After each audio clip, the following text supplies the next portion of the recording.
retribution. Oh yeah, we want retribution.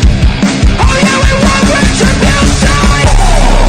Yeah, we ran out of patience.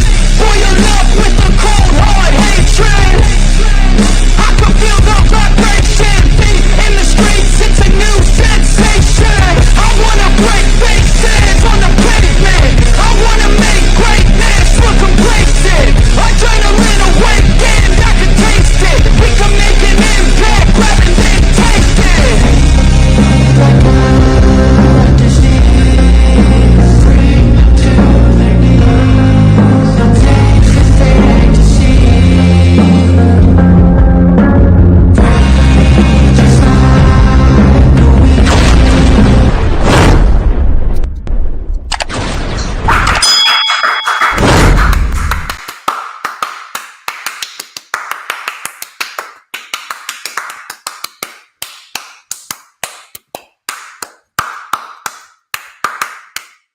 Holy shit!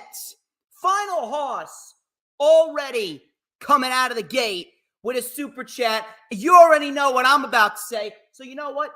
I'm going to leave this up. I'm going to leave this up while I say the phrase that everyone's been looking to hear. Wait for it. It is nice and sunny out. The weather here is beautiful in New Jersey. And that can only mean one thing. If I'm here in front of this camera, in front of this microphone, that can only mean that it's Saturday. And you know what that means. We're live, ladies and gentlemen. I am the one and only DJ Storms, and I would like to welcome each and every single one of you back here to the greatest fucking show on earth, as we are streaming live on 4 different platforms across 4 different accounts. Thank you very much, Final Hoss, for the $2 super chat. Dee, I'm not sure where your super chats are. You haven't made one donation to DJ Shizzle Dizzle. I think that you may be slipping down the totem pole in terms of the #1 fans. I don't know. You got some work to do here. But regardless, many of y'all already know who I am. If you don't know some of the names that they call me, well, they call me Mr. Controversy and the operator of the Best Damn X, formerly known as Twitter, handle no.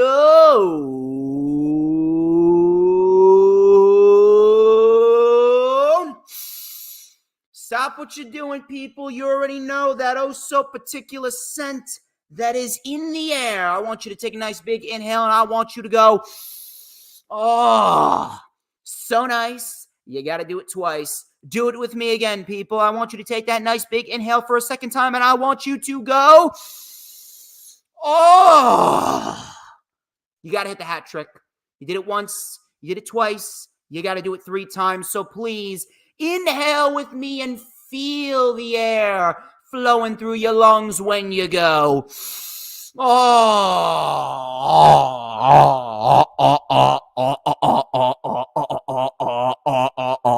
shit. Do you smell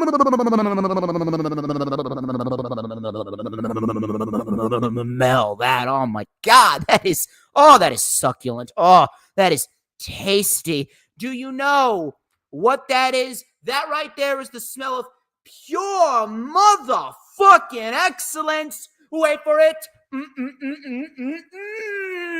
Wait for it.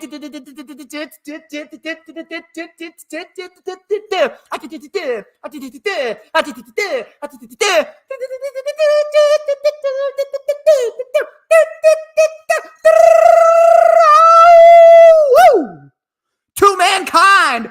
Oh yeah, baby. I'm on fire all the time. There is not a moment of the day where I'm not here. You may as well call me a junkie because I am high up in the air. And this is the official lightning flash update for Saturday, May 11th, 2024. Hope you guys are having a great weekend thus far. Happy Mother's Day weekend to all the mothers out there in the world, specifically Dee Dee. She has 3 beautiful daughters, and I hope that you are having a great weekend. And I hope you guys have been enjoying the warm weather wherever you may be. I know that the month of May brings a lot of warm weather throughout the course of its entirety, and the summer is rapidly approaching. Finally, hopefully we get some consistent warm weather going forward as we are headed towards Memorial Day weekend. We got 2 big pay-per-views going down on Memorial Day weekend, and this is the official Lightning Flash update, the second one of the month of May, coming off a great Lightning Flash update last weekend for 80s WrestleCon. It was one of the most successful LFUs of all time, the Backlash Watch-Along. We also had some appearances by numerous professional wrestlers that were on the show. Shout out to Vic and Hale the Now. Shout out to GKM. Shout out to Joey Ace. Shout out to Rick Recon. Shout out to Michael Mars. And thank you very much to Toto It's Matthew Compatello, and Rich Reed, the voice of ISPW. All of you are fantastic, and I greatly appreciate all the time that you guys gave to me last Saturday. My vlog video from ISPW Rock and Wrestling Show, that is up right now, and I'm continuing to upload shorts throughout the week and the weekend, so keep your eyes peeled for the shorts. We got ourselves a lot of good material to go over. We got some news, rumors, and reports to dissect, including Drew Gulak and his reputation in NXT that he had as a bully. We're also going to talk about WWE's concern that Jacob Fatu's impending WWE debut could very well take away some of the presence and legitimacy that Solo Sikoa currently has. The Wyatt family members have been revealed. We got 5 Wyatt family members in this new version of the Wyatt family that is being heavily teased on WWE TV. Rock versus Cody Rhodes is all but confirmed for WrestleMania 41. And Jerry Lawler parts ways with WWE. What does this mean going forward? We're going to talk about that. And we're going to go over Raw, Dynamite, and SmackDown because we got Collision and Rampage tonight. Raw, SmackDown, and Dynamite. We had some solid material across the week. This was a better week for pro wrestling. However, we did get some rather questionable decisions. Throughout all of the weekly shows. We're going to go over all of them. We're going to go over them very, very fairly because I'm the only fair wrestling analyst. I'm the only real wrestling analyst in the IWC. And nobody, and I mean absolutely nobody, can do what I do at the fucking level that I do, bar no one. Absolutely nobody. Let me take a sip of my ice water here.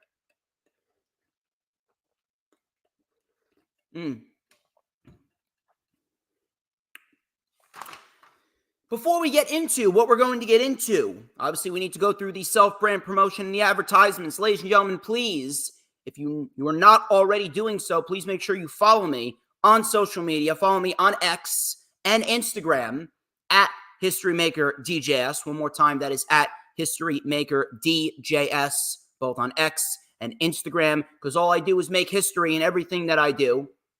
Shout out to Greg, John, Dylan, and Hoolagrim, who are just coming on into the chat. One more time, thank you very much for the donation. Final Hoss donated $2. Thank you for the $2 super chat. Please follow me on social media, X and Instagram at HistoryMakerDJS. You can also add me on my personal Facebook as well. For collaborations and business inquiries, please send me an email. My email is, of course, StormsTakeOver@gmail.com. Like the official DJ Storms business page, which we are live on right now. And I may just send you an invite to join the official DJ Storms Posse group on Facebook. All of those links are in the description as we speak. Also, you can add me on Rumble. I'm currently live streaming on Rumble. We're looking to make a nice, solid fan base over there. We're looking to build a solid following over on YouTube's alternative. So shout out to those who are watching on Rumble right now. Also, if you have not already done so, please make sure that you hit the like button. You hit the like button and you share the stream out on all platforms of social media, whether it be Facebook, Pinterest, Tumblr, Snapchat, TikTok, X, Instagram, Rumble, Twitch, whatever social media platforms that you may be using, so that way we can get as many people in here as possible, because everyone needs their dosage of DJ Shizzle Dizzle. It is a known fact that I make people's lives better. I didn't make the rules. Yes, I did. In addition to that, I got DJ Storm's merch. Obviously, we got DJ Storm's wristbands. We got DJ Storm's t-shirts. The wristbands are $2. The t-shirts are $25. I know there's a lot of people in here with DJ Storm's t-shirts, including James Punaseca and Didi. Shout out to them. Greatly appreciate them buying some merch. They also got their wristbands, and they got themselves one of the greatest pieces of merch that they'll ever own. Hold on, it's in here. It's in here. Hold on, it's in here. Oh, yes, you already know what time it is. Look at that shit. The greatest piece of merch that you will ever have. The official DJ Storm's Switchblade comb. Look at that shit. Look at how fucking awesome that shit is. Hold on, I gotta oh my God, I gotta blow on it. It is hot. It is sizzlating. And by the way, be sure that when you're watching on YouTube, you hit the subscribe button and hit that notifications bell with a huge coup de grace, because that way you will know whenever I pop up on YouTube. Because whenever I pop up on YouTube, it's the best time to be on YouTube, because you will get to experience the gloriousness of this sideburn chin strap combo and this beautiful fucking mustache right here. And I already got the comb out, baby. You already know the phrase that's on this comb. We're gonna light it up right here on the LFU with a little and a dash of and a whole lot of because like hot fresh chicken tenders out of the oven, gotta put some barbecue sauce on that. I always love the Sweet Baby Ray's barbecue sauce on the chicken tenders. I am just so good, and bang, look at that shit. Dylan is an absolute fucking beast today, donating $2.79. Acknowledge your tribal chief, DJ Shizzle Dizzle.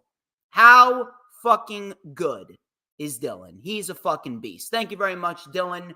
You are a part of an elite class of DJ Storm's posse members. Also, you can also become a channel member.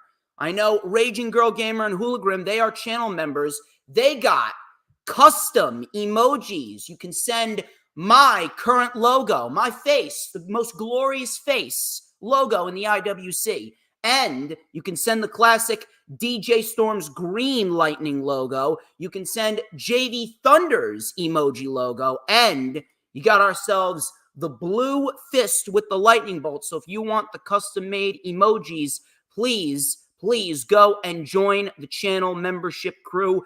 There are three tiers of channel memberships. There's the Posse member introduction, there's the Eye of the Storm, and then there's DJ Storm's approved. Whichever you want, go ahead and sign up, become a member of the channel. And when I start getting some more channel memberships, I'm going to start making some exclusive videos for the channel members. We could potentially do retro reviews. Maybe we'll do past reviews of past AEW and WWE pay-per-views. I've always wanted to review Full Gear 2019. I've always wanted to review SummerSlam 2008. That was my first ever pay-per-view that I've ever watched as a wrestling fan. I'd love to review that show. In addition to that, I will also do my top 20 most valuable players for WWE and AEW, male and female. So if you guys want some exclusive content, please make sure you become a channel member today. Also, please make sure you set your notifications for the end of the month, because we got some good shit going on towards the end of the month. On the 23rd, it's the rundown for King and Queen of the Ring and Double or Nothing, in which Mr. Wrestling with Savage is going to be a guest on my show. He's going to make a special guest appearance for a little bit to help me preview and predict everything going down on Memorial Day weekend. Then, of course, we got ourselves the rewind for King and Queen of the Ring on Sunday. That is going to be on Sunday, and it is going to be with my main man, Little Stevie. Shout out to Little Stevie from Indiana. He is a beast. He's very, very informative when it comes to wrestling analytics. He's going to be reviewing King and Queen of the Ring with me, and he's planning on starting his own channel. So shout out to Little Stevie. And then on Memorial Day, I'll be doing the rewind for AEW Double or Nothing. I'm currently looking for a new guest, someone I've never collaborated with before. So keep your eyes peeled, and you may just find out who that is sooner rather than later. In addition to that, please continue to send in your super chats, just like Dylan and just like the Final Hoss. Continue to send in your super thanks and your super stickers. It helps me out, and it is always greatly appreciated. I greatly appreciate every single one of you taking the time out of your day to show me some love, whether it be just liking the stream, sharing out the stream, or donating the super chats, super stickers, and super thanks. And without further ado, why don't we get straight into the festivities here? We're going to go over the news, rumors, and reports, and then we'll go over Raw, Dynamite, and SmackDown. We got Collision and Rampage tonight. I will be live tweeting during those shows, and hopefully I'll be able to get some stuff done around the house. I've been doing a lot of things in and around the house. I've been helping my dad in the backyard doing some yard work. I needed to dust my room. I needed to vacuum my room as well. And then I got Mother's Day for my mother tomorrow, and tomorrow's also my sister's birthday. Happy birthday, Gianna, if you're watching. She's probably going down the shore right now because it's good weather outside. So I'm cramped up in here. Well, to be quite honest with you, I love doing this, but I'm over here. She's down the shore living the high life. It's unbelievable. Anyway, Raw, Dynamite, and SmackDown, we will go over a little bit later. We actually got some really solid shows this week, and we're going to go over the solid material. Plus, we did get some questionable decisions throughout all three of the main weekly shows. We're going to dive in depth on them. But as far as the news, rumors, and reports go, let's get into them. Fightful Select. They didn't have that good of a week because Triple H seemingly buried Fightful and PW Insider during the Backlash Premium Live Event Media Scrum. Now, truthfully, I don't give a fuck what he said. I don't. To be quite honest with you, everyone embarrassed themselves. Sean Ross Sapp embarrassed himself. Triple H embarrassed himself. I don't really give a shit. I don't. Matter of fact, I think that everyone that works for Fightful and PW Insider is a fucking retard. I think 99% of the people in the IWC are fucking retards, minus the people that listen to this show. If you don't listen to the show, I think you're a fucking retard. But then again, not everyone can be as good as me. Listen, that's just the law of the land. But as far as the whole entire scenario went with Fightful and Triple H and whatever the fuck they got mad over, I don't give a shit. I want to focus on what was said about Drew Gulak. Now, Drew Gulak, according to Triple H, he was not released. His contract was just not renewed. Now, obviously, it had something to do with what happened with Ronda Rousey, because WWE does not want anyone that's affiliated or has done anything similar to anything that Vince McMahon did, because they got the Vince McMahon Janelle Grant lawsuit hanging over them. The trial is going to start any day now. John Laurinaitis has legitimately just sided with Vince McMahon. He did a complete 180. And in addition to that, Brad Blum, WWE's COO, just resigned. We're going to talk about that as well. And Hooligrim, motherfucker Hooligrim. You want to know how good Hooligrim is? He just gifted 5 DJ Storms channel memberships. He is an absolute fucking beast. Thank you very much, Hooligrim. Let me tell you some people, if you're lucky to have a guy like Hooligrim on your side, I think that you are about to experience a whole lot better material going forward. If you're doing this YouTube game and you got Hologram on your side, you know for a fact that you got yourself a day one A1, someone who's always going to be there for you. Thank you very much, Hologram. Anyone that wants those channel memberships, take them. Take them when you can.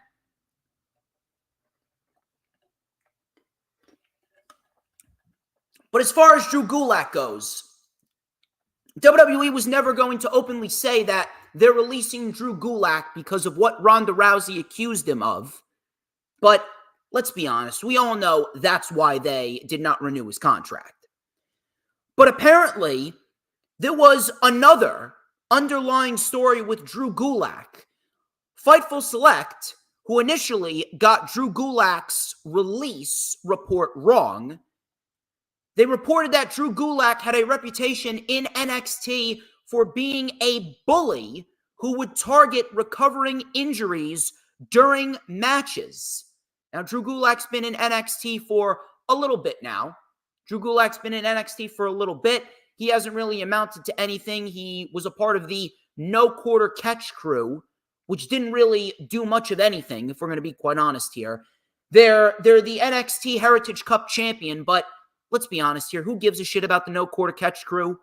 If anything, they are League of Nations 2.0. If I'm going to be completely honest. They're League of Nations 2.0. But Drew Gulak, backstage, he was not as friendly as he may have perceived himself. He was not really a team player. He was a bully backstage. He would target recovering injuries during the matches that he would wrestle. He was actually reprimanded by Shawn Michaels for intentionally spiking another talent last year. Drew Gulak would even test some of the talent backstage in NXT to see if they would respond to his bullying. Now, I don't really give a fuck about what happened with Drew Gulak. I don't give a fuck about the reports with Ronda Rousey. I don't give a fuck regarding the issues with Fightful and Triple H. I want to focus on this report with Drew Gulak specifically because this just further proves me right whenever I question if there is really any change within the WWE. I really want you guys to think, outside of the fact that we get more wrestling and there's no sports entertainment bullshit on TV, what exactly has changed within WWE? Now, the shows are better. The shows are infinitely more better than what Vince McMahon was giving us, but then again, that's not really saying much because Vince McMahon was legitimately giving us the worst wrestling shows that we've ever experienced. I could go to an ISPW event on a random Friday or a random Saturday with people that barely anyone in New Jersey knows, and those shows will be better than what the shows that Vince McMahon were giving us were. Let's be honest here. It doesn't take much to be a better booker than Vince McMahon. Literally every other booker under the sun in pro wrestling today, Tony Khan, Triple H, Scott D'Amore, everyone on the planet right now is a better booker than Vince McMahon. Vince McMahon will forever go down as the worst wrestling booker of all time. But, as far as the culture backstage in WWE, why exactly are we still having these problems? And how exactly is this flying underneath the radar? Even after Shawn Michaels reprimanded Drew Gulak, why was Drew Gulak still doing this, assuming that he still did this after he got reprimanded by Shawn Michaels? Why was Drew Gulak testing the younger talent backstage to see if he would respond to his bullying? Why was there an issue with bullying backstage? It's very, very weird to me that a report like this would come out. Who the fuck is Drew Gulak to be doing this shit? Where did this even come from? How did he think that he would be able to get away with that shit? This is the problem that I have with WWE. And it's not just the backstage culture. It's what's going on TV in terms of creative booking as well. You take a look at some of the decisions that WWE made this week on Raw and SmackDown, and it's very, very head-scratching. And it really makes me wonder, if Triple H really knows what he's doing. If you're asking me, Triple H has been broken. Triple H has been broken by what Vince McMahon was doing to him back in the day and how Vince McMahon was just destroyed Triple H's creation. Triple H has been instilled with Vince McMahon ideologies. Now, it's not entirely Vince McMahon. Do not get me wrong. Triple H does not book exactly how Vince McMahon would book, but there are Vince McMahon-isms in what Triple H would do. So that, combined with the fact that Drew Gulak is treating the talent backstage as if this is the 1980s and bullying them, testing them, and targeting recovering minor injuries during the matches that he wrestled in, is there really any change within the WWE? That's the question that I have. How exactly did Drew Gulak get away with bullying the NXT talent? How did he get away with targeting these recovering injuries for so long? So much so that he had to be reprimanded by Shawn Michaels. Why wasn't this addressed immediately? It makes me wonder if the culture backstage has really changed. It really makes me wonder if they're just letting a lot of other shit fly under the radar and WWE is keeping an airtight cap on everything. WWE is keeping an airtight lid on all the other shit that's going on backstage because they don't want any negative press to get out there while Vince McMahon and Janelle Grant, they're about to go into their court case sooner rather than later. You know it's coming. It really makes me wonder if Triple H is any different from a backstage cultural standpoint than Vince McMahon. The fact that Drew Gulak got away with bullying and it flew under the radar is ridiculous to me. Shit like that needs to change. Shit like that needs to change. The Bloodline. Shout out to Raging Girl Gamer. Thank you very much for stopping on by. I greatly appreciate you, Rage. Now, the Bloodline, I have been very, very positive about the Bloodline in recent weeks, and I will continue to remain positive about the Bloodline because we have been getting some really solid material ever since Roman Reigns lost the championship. And it further proves that Roman Reigns should have already lost the championship last year, because then we would have gotten much more intriguing shit going into the summer of last year. But now, Roman Reigns is no longer champion. Now, we get some intriguing shit. We get some unpredictable material on TV. WrestleVotes, they tweeted out a rather interesting piece of information regarding Jacob Fatu's impending WWE debut. I know that there's a lot of fans of the Samoan Werewolf out there.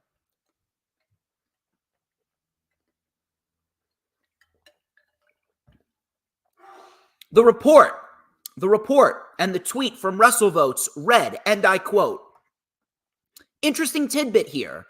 Sources suggest that Solo Sikoa's recent aggressive streak is part of a strategy to establish him as the main force within this new phase of the Bloodline ahead of Jacob Fatu's debut. However, some trepidation remains within creative over fear that Fatu's presence could outshine Solo at this stage." End quote. Listen, Jacob Fatu is a beast in every sense of the word. And WWE should have been well aware of the fact that Jacob Fatu and his presence was going to be a major factor on TV. But as far as Solo goes, if WWE had fear that Jacob Fatu's presence, if they were going to bring him in and they were going to make him a part of this new Bloodline storyline, this new chapter in the Bloodline saga, if they had fear that Jacob Fatu was going to outshine Solo in this new chapter in the Bloodline saga, why haven't they booked Solo better up until this point?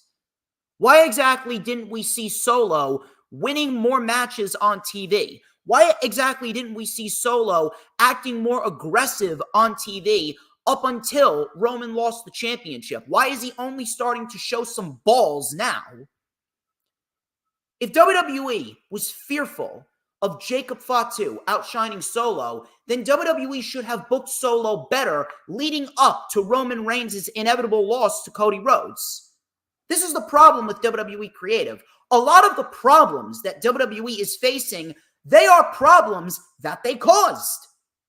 If they're fearful of Solo Sikoa being upstaged, why exactly didn't they book Solo better? And if anything, they shouldn't be fearful that Solo Sikoa is going to be upstaged because Jacob Fatu, honestly, Jacob Fatu shouldn't be a part of Solo's bloodline. Jacob Fatu should be a part of Roman's new bloodline. It should be Roman, Jacob, Jimmy and Jay versus Solo, Tama Tonga, Tongaloa, and either The Rock or if they want to bring in Hikuleo. But WWE's problem with Jacob potentially outshining Solo, that's on them because they did not book Solo well up until this point.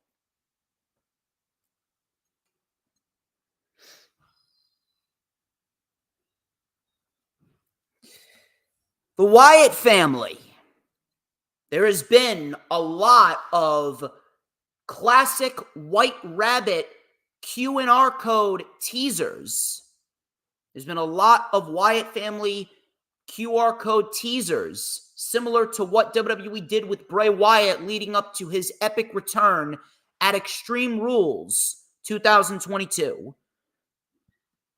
According to PW Insider, the members of the Wyatt family, the new Wyatt family, led by Bo Dallas, a.k.a. Uncle Howdy, have been revealed.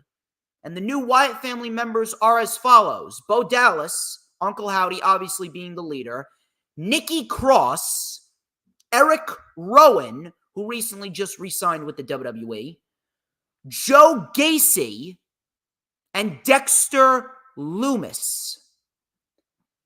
Now, I am not going to openly shit on this. I'm not going to openly shit on this because a faction with those 5 individuals in it, that actually sounds intriguing. That sounds interesting to a point where we could see a lot of interesting angles and matches. We don't know who's going to be the tag team. We don't know who's going to be the singles guy. We don't know if they're going to break through to the main event scene. There's a lot of interesting angles and matches that we could get with this new Wyatt family. However, I am going to stick with what I said a couple weeks ago. Now this is just my opinion. This is one of the very few cases where I'm not speaking objectively. This is one of the very few cases where I'm putting the facts aside and I'm just telling you my opinion here. I don't think that a new Wyatt family is necessary. I don't. I really don't see a need for a new Wyatt family. If anything, I would have just left Bray Wyatt and his ideologies as they are, because there's never going to be another Bray Wyatt, and without Bray Wyatt, I don't think that it's going to resonate or connect as well, because Bray Wyatt, he was virtually the glue that held everything together. A guy like Bray Wyatt comes around once in a lifetime. There's not many people that could just command your attention and make something out of virtually nothing. He took what he was given and he created his own. He created his own character. He created his own persona that captivated audiences to a point where it almost reminded us of classic Undertaker.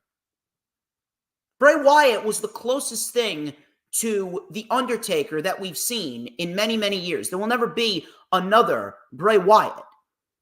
And the fact that he's gone now, unfortunately, it sucks. It really does. And I understand that WWE wants to do right by Bray Wyatt, but I don't know. It just doesn't feel like in this version of the WWE, in this era, the Renaissance era that Cody Rhodes is calling it, in this era of WWE where we look at the WWE in a much different light than we did back in the day, in an era where it's more based on reality, in an era where it's not based on wacky characters anymore. It's based on real life situations. It's based on shit that we can relate to. It's based on characters and people that honestly could be applied to everyday life. I'm just saying that this version of WWE, it doesn't seem like there's a place for a new Wyatt family in this version of WWE. Now, that's just me. I'm going to give it a chance. But I still don't feel like we are in need of a modern-day Wyatt family. We aren't in need of a new and improved Wyatt family led by Bo Dallas. It just doesn't feel necessary to me. We'll see what happens. Moving on here. Brad Blum,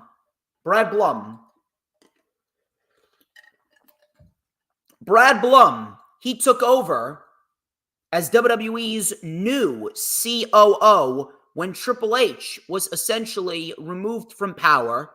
And Brad Blum, he was working very closely with Vince McMahon and Bruce Pritchard before Vince McMahon was forced into retirement.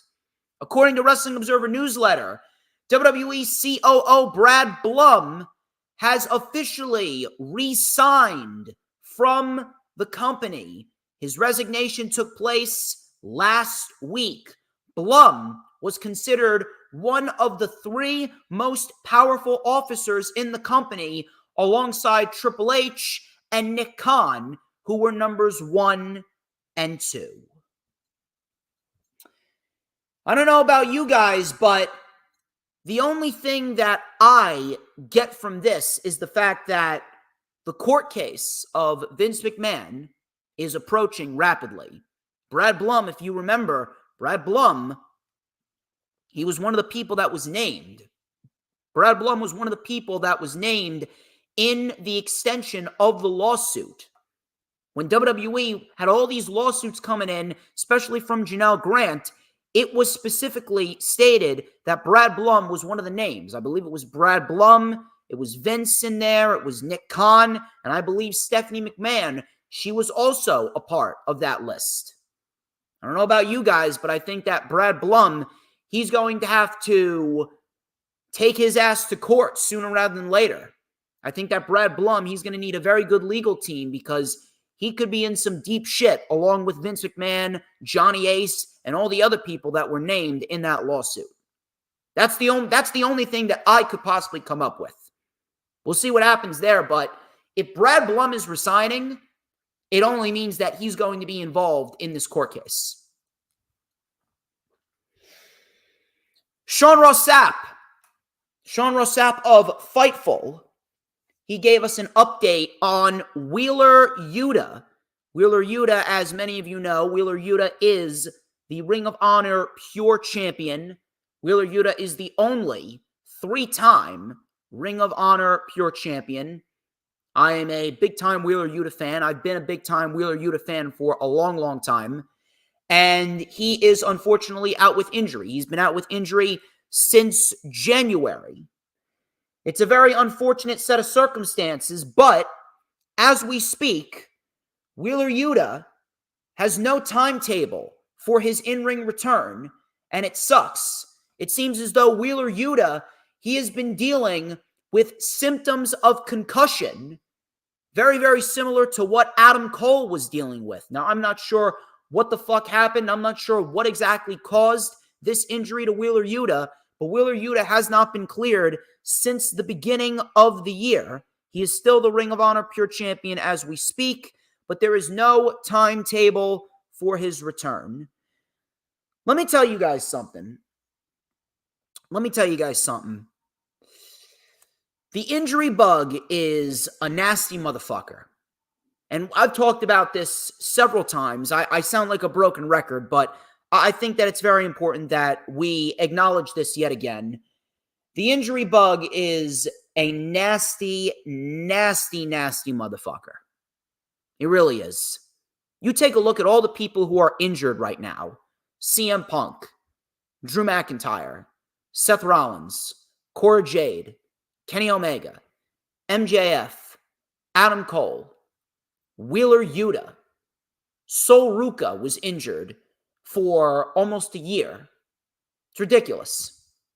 You could legitimately build a full-blown roster with all of the injuries that are within the world of pro wrestling right now. You could literally build a full-blown roster. I'm not sure who the fuck pissed off the wrestling gods, but man, I really do hope that a lot of these guys, and Wheeler Yuta too, Wheeler Yuta included, I hope that all of these guys and gals, they get back sooner rather than later, because wrestling severely misses guys like Kenny Omega and Rollins and McIntyre and Punk and MJF, Wheeler Yuta too, all these guys, Adam Cole. It's depressing, honestly. It really is depressing. Sometimes the rosters are so bloated that you don't even realize that they're gone. But at the same point in time, you want to see them get back because they are absolutely unbelievable at what they do. And whether you like Wheeler Yuta or not, Wheeler Yuta is a very valuable asset to AEW. He's a very valuable young gun in AEW, and he deserves more of the opportunities that he's been given. TNA. I know not many of you watch TNA, not many of you give a shit for TNA, but TNA does have a great roster. TNA does have a great roster, and TNA does deliver some damn good matches every now and then. Fightful. They came out with a report regarding Speedball Mike Bailey. Speedball Mike Bailey. I have watched Speedball Mike Bailey very, very closely. And Speedball Mike Bailey is a phenomenal, and I mean a phenomenal talent. Speedball Mike Bailey, he is currently teaming with Trent Seven in TNA under the team name Speedball Mountain. And his current TNA contract is set to expire at the end of this year. Now, I am not sure what's going to go down with Speedball Mike Bailey. I'm not sure where his head is at. But if I'm going to be quite honest with you, I honestly don't know where he would fit other than in TNA. Now, he could go to Ring of Honor. They could very well put him on Ring of Honor, but Ring of Honor is very, very disorganized. There's not much going on Ring of Honor unless there's a pay-per-view. The Ring of Honor pay-per-views always deliver. The Ring of Honor pay-per-views always deliver. But the weekly shows, I mean, there's nothing going on the weekly shows. I actually have to catch up on Ring of Honor. I haven't watched Ring of Honor in a couple weeks because I've just had so much shit going on. But I can guarantee you that I'm not going to miss much. Is he going to go to AEW? Listen, AEW, they got a shit ton of people on the roster right now to a point where they can hold down the fort without Speedball Mike Bailey. Now, WWE, I think that WWE would benefit greatly from having a Speedball Mike Bailey on their roster. Matter of fact, Speedball Mike Bailey would fit perfectly in NXT. He would be a brilliant addition to the NXT roster. Matter of fact, I can see him being an NXT North American champion. I would love to see that. That'd be fucking awesome. However, I can't sit here and say that he would really make much of a difference because the majority of what we get on NXT still sucks. We do get some decent shows here and there, and we've gotten some decent NXT Premium Live events. That much I will say. NXT Stand and Deliver was actually a decent show. NXT Vengeance Day was a decent show. I'm assuming we're going to get a solid show with NXT Battleground. When NXT Battleground comes to the UFC Apex, that'll be a decent show. But, I mean, let's be honest here. When it comes down to NXT, NXT is the most inconsequential show of the wrestling week. Rampage gives you more substance than NXT. Literally, no one gives a fuck about anything that goes on in NXT. And after we see virtually all of the NXT black and gold people get called up, if not already, I think all the NXT black and gold people are already called up from NXT. But all they care about is realistically all the NXT black and gold people. And the majority of them are already on the main roster. What we have right now in NXT is as irrelevant as you can be. No one gives a fuck about NXT. So how much of a difference will Mike Bailey really make? I honestly would be shocked if TNA doesn't re-sign him. That is his ceiling, unfortunately. Now, could I be proven wrong? Sure. I could be proven wrong.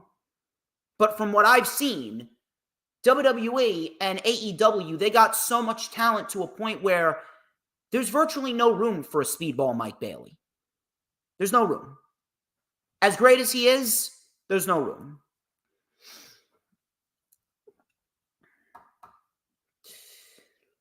I got a report regarding WWE's move of Monday Night Raw from USA to Netflix. It was announced earlier this year that WWE, they will be moving Monday Night Raw to Netflix starting in January of next year.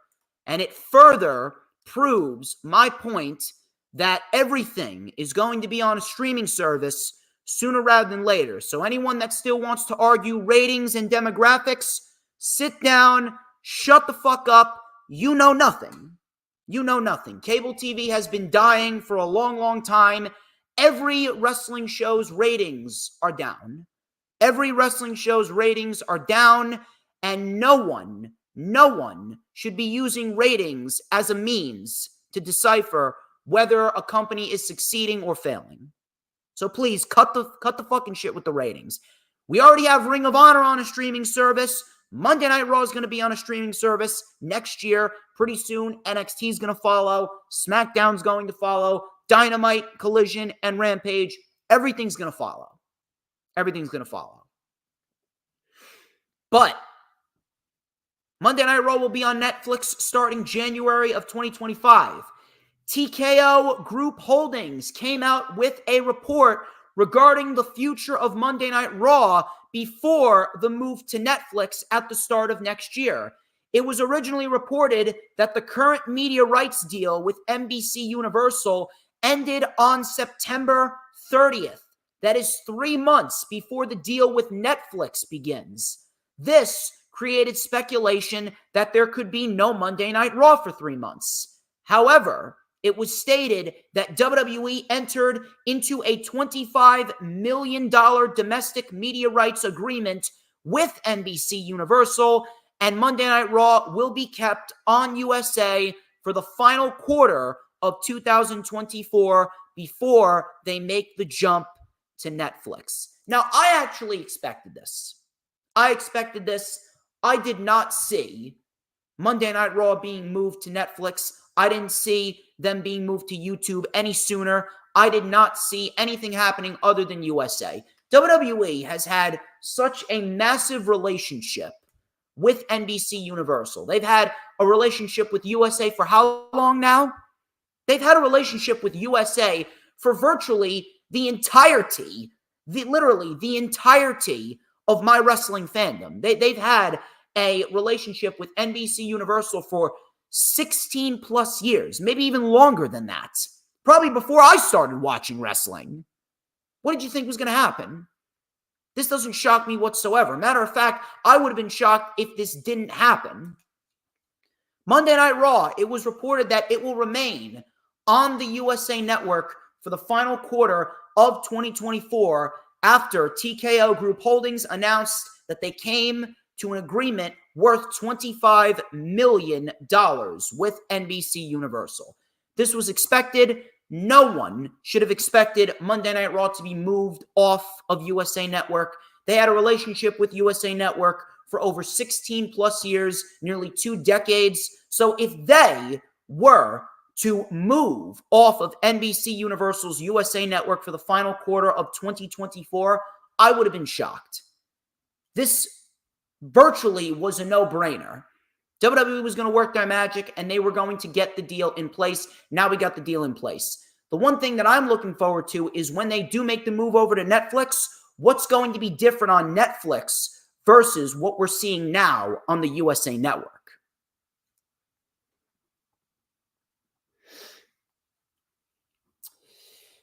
I got a report on the Spanish God, Sammy Guevara.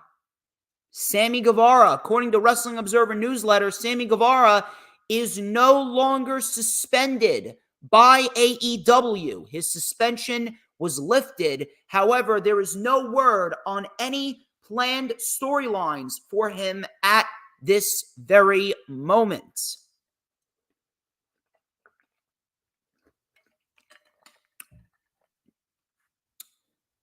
Sammy Guevara, he was suspended after what happened with Jeff Hardy. He was suspended after what happened with Jeff Hardy. That was to be expected because there was a sense of miscommunication there. I'm not sure what he's going to do when he gets back, but as far as I see it, there really isn't much going on for Sammy Guevara. Now, there are some feuds and matches that we could see with Sammy Guevara. I would not mind seeing a match with Adam Copeland for the TNT Championship. That's an interesting match. I would not mind seeing a match with Will Ospreay. If he wins the International Championship, maybe we see Sammy versus Will Ospreay. I don't think we've ever seen that match. Maybe we see Sammy Guevara go after Konosuke Takeshita. The Don Callis family took him out. So we could see Sammy go after Konosuke Takeshita in a fit of redemption because he wants to get back at the Don Callis family for taking him out.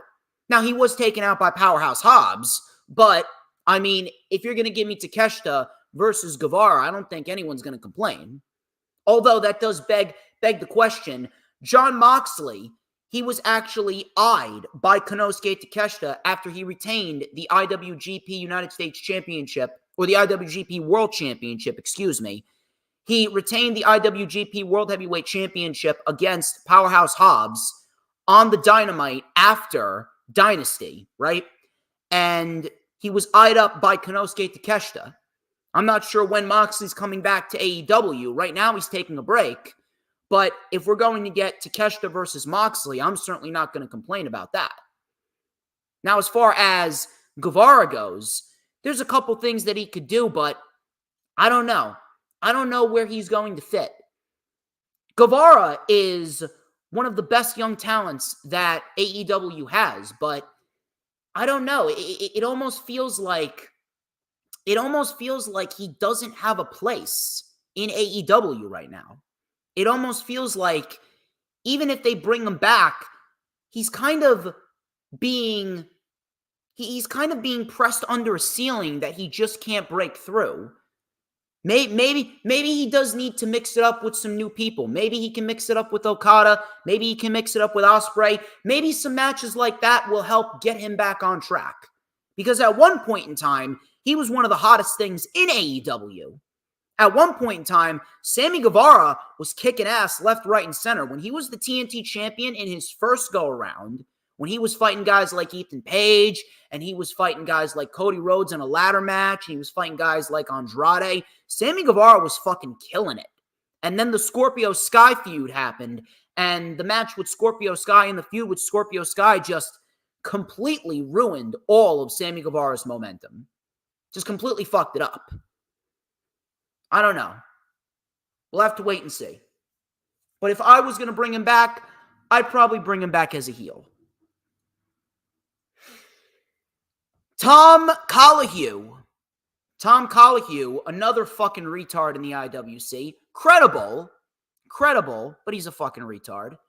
Tom Colohue reported that Becky Lynch versus Liv Morgan at King and Queen of the Ring was not the original plan for the spring. No shit, Sherlock. No shit. Apparently, the original plan was for Liv Morgan to fight Rhea Ripley while Becky Lynch would feud with Damage Control. This actually makes me a little bit more pissed off now that Rhea Ripley's injured. It makes me a little bit more pissed off that now Rhea Ripley's injured because we were robbed of seeing a Becky Lynch and Io Sky match. We were robbed of seeing Becky versus Io Sky. Now, we could still get that. We could potentially still get that at some point in the summertime. But as we speak right now, Rhea Ripley's injury, man, it really fucked everything up. Really fucked everything up. And Rhea Ripley's injury only exposed WWE's women's division even further for how bad it really is. I've stated this numerous amounts of times, and I've already ranted on this. The fact that Liv Morgan lost every single major match that she's had this year, and now she's fighting Becky Lynch for the Women's World Championship after she's been doing nothing but losing big matches this year. How exactly are we supposed to take her seriously? Please, someone answer me this question honestly. Do you take Liv Morgan seriously in a big-time matchup against Becky Lynch? I don't. And neither should you. She's done nothing to prove to you that she is valid enough to beat Becky Lynch. She lost the Royal Rumble. She lost the Women's Battle Royal. She lost the Elimination Chamber. And she even lost to Becky Lynch in a one-on-one match leading up to Becky's match with Rhea at WrestleMania. So again, I ask you, how exactly is Liv Morgan potentially beating Becky Lynch believable? Even though it should happen. We all know that it should happen. There's no reason as to why we need to see Liv Morgan take another big loss to Becky Lynch. There's no reason. But as we speak right now, if Liv Morgan beats Becky Lynch, how is that going to come off as believable? Liv Morgan is a glorified jobber, according to WWE at least. They've done nothing to build her up. This is why I hate WWE's booking. This is why I hate the fucking fact that people use story as a crutch. No one started giving a fuck about story until the Bloodline angle became a thing. And we had Sami Zayn becoming the best thing on WWE TV when he was with the Bloodline. Now everyone's a fucking story whore. Fuck your story.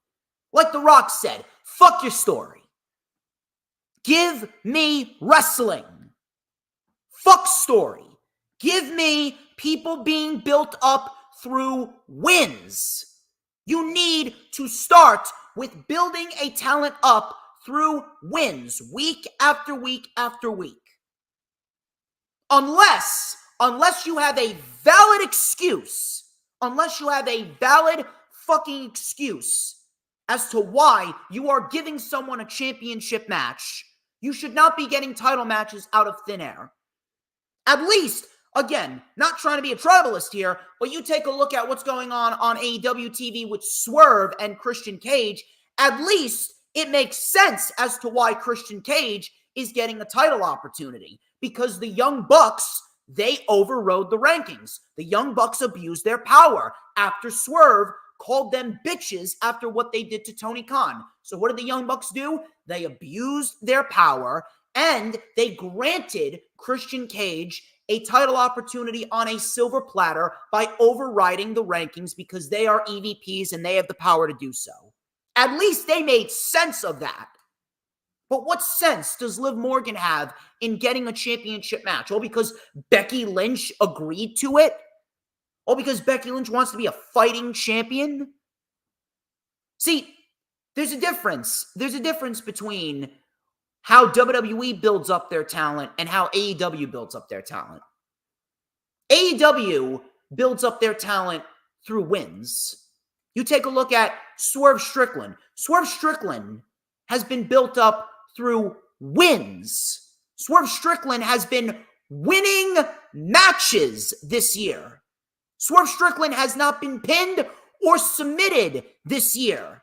Thus, people took him seriously against Samoa Joe, and thus he won the World Championship. Then he beat Kyle Fletcher, further enhancing his credibility. Then he fought Claudio on Collision in what was one of the best TV matches of the year, further proving that he is credible.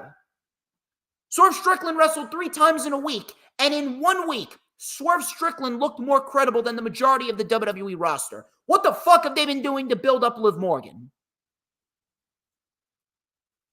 That's why I fucking hate WWE's booking mentality.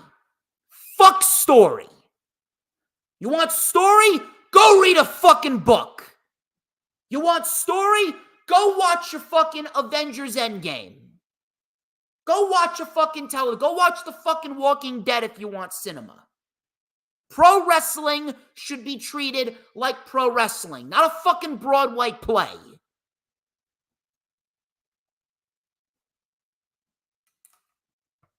Sleeping Angels, go fuck yourself. You're blocked. You dumb fuck. I had a feeling a dumb fuck was going to come on in. Have fun being blocked, Sleeping Angels. You ain't ever, and I mean you ain't ever, going to be involved in my chat ever again. And if you keep making more accounts, I'm going to block your sweaty ass again. You don't come into my chat with stupidity like that. Liv Morgan has zero credibility. She has nothing going for her. But yet she's getting a world championship match against Becky. Stupid.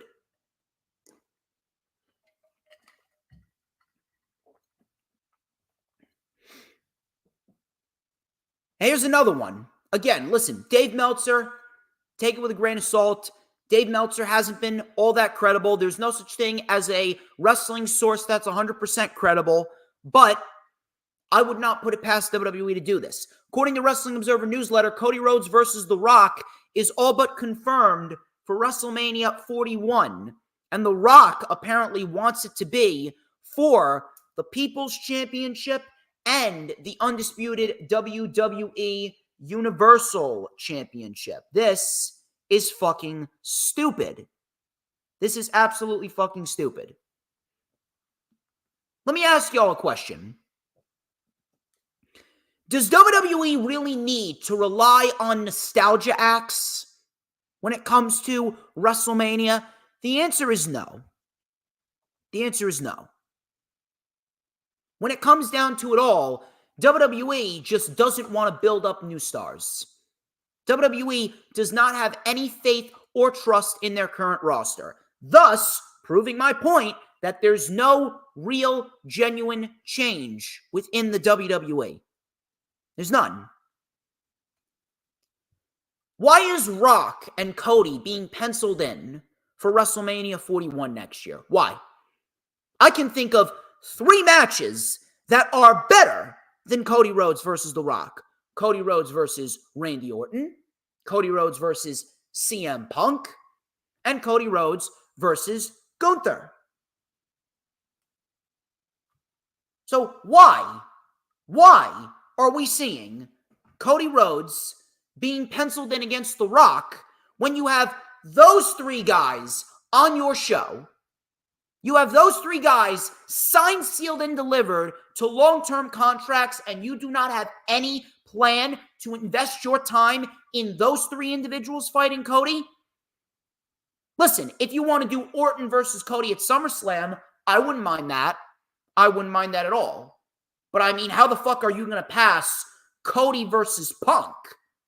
How are you going to pass Cody versus Punk at WrestleMania next year? How are you going to pass up Cody versus Gunther, especially after what they did in the 2023 Royal Rumble?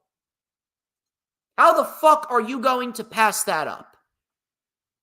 And this is what I'm afraid of. This is what I'm afraid of when it comes down to Cody Rhodes and his world title reign. And especially after what happened last night on SmackDown, I got a lot of shit to say there. The Rock should be nowhere near a world title. The Rock should be in scenarios where he's competing in big-time matches that don't have anything to do with a world championship. Rock versus Roman. You could do something like that. Rock versus Rollins. Something like that. Rock versus a Gunther. Something like that. Those are the matches that Rock would be suited best for. Dream matches that we have yet to see. We don't need to have Rock fighting for the world championship. We don't. And if you think we do, you're a fucking retard. Cody and Rock is a terrible fucking idea, and it will forever be a terrible fucking idea.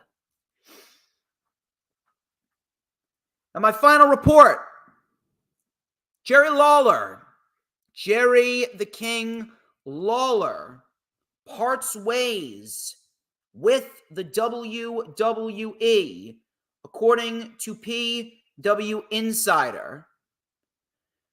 Now, I'm not sure what caused WWE to let Jerry Lawler go. I believe that he was signed to a Legends contract. But as far as I know, Jerry Lawler is gone. Now, some people have been throwing ideas around here or there. Some people have been saying that, hey, WWE, they let him go. AEW should pick him up and they should have him reunite with Jim Ross or become a backstage correspondent. Let me tell you something here. I think Jerry Lawler would be very good from a backstage correspondent perspective. Hell, you can make him a pre-show panel analyst for AEW. I remember they had Jeff Jarrett on a pre-show panel. I believe it was for World's End. I believe they had Jeff Jarrett on a pre-show panel for World's End. And I remember very well that he did very good. I remember that Jeff Jarrett came off very well when he was on the pre-show panel. But you take a look at all the backstage correspondents that they have. They got Renee Paquette. They got RJ City. They got Alex Abrahantes in there. They got Alex Marvez. They got a shit ton of backstage correspondents. They got a lot of announcers. They got a lot of pre-show panelists. It doesn't feel necessary to have Jerry Lawler in AEW just to be a pre-show panelist. It seems as though it'll just come off as a waste of a signing. As far as I see it, Jerry Lawler, look, he could do his own thing in Nashville. He could do his own thing around the independent scene in Nashville. We don't need Jerry Lawler a part of a major wrestling company as we speak. But I figured it would be something to put out there. It would be something good to put out there, and I don't know, maybe it'll keep you guys guessing. For all I know, maybe they do bring him into AEW. Maybe they do bring him into AEW. Maybe they do bring him in as a pre-show panelist. I don't think it's necessary. It just doesn't come off as something that's needed.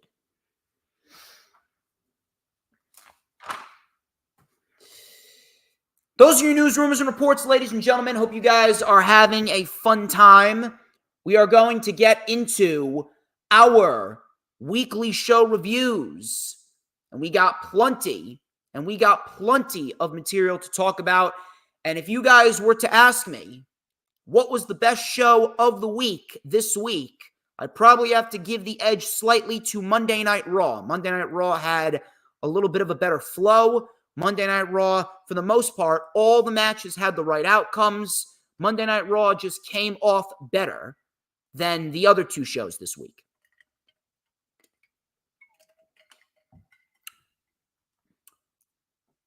Raw started off with the Judgment Day.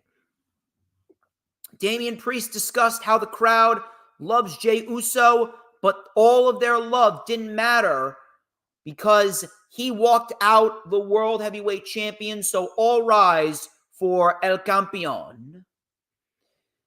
So Damian Priest then discussed what went down with the Judgment Day after the match, and Finn tried to apologize. Damian Priest wanted to say that he is the one that should be apologizing.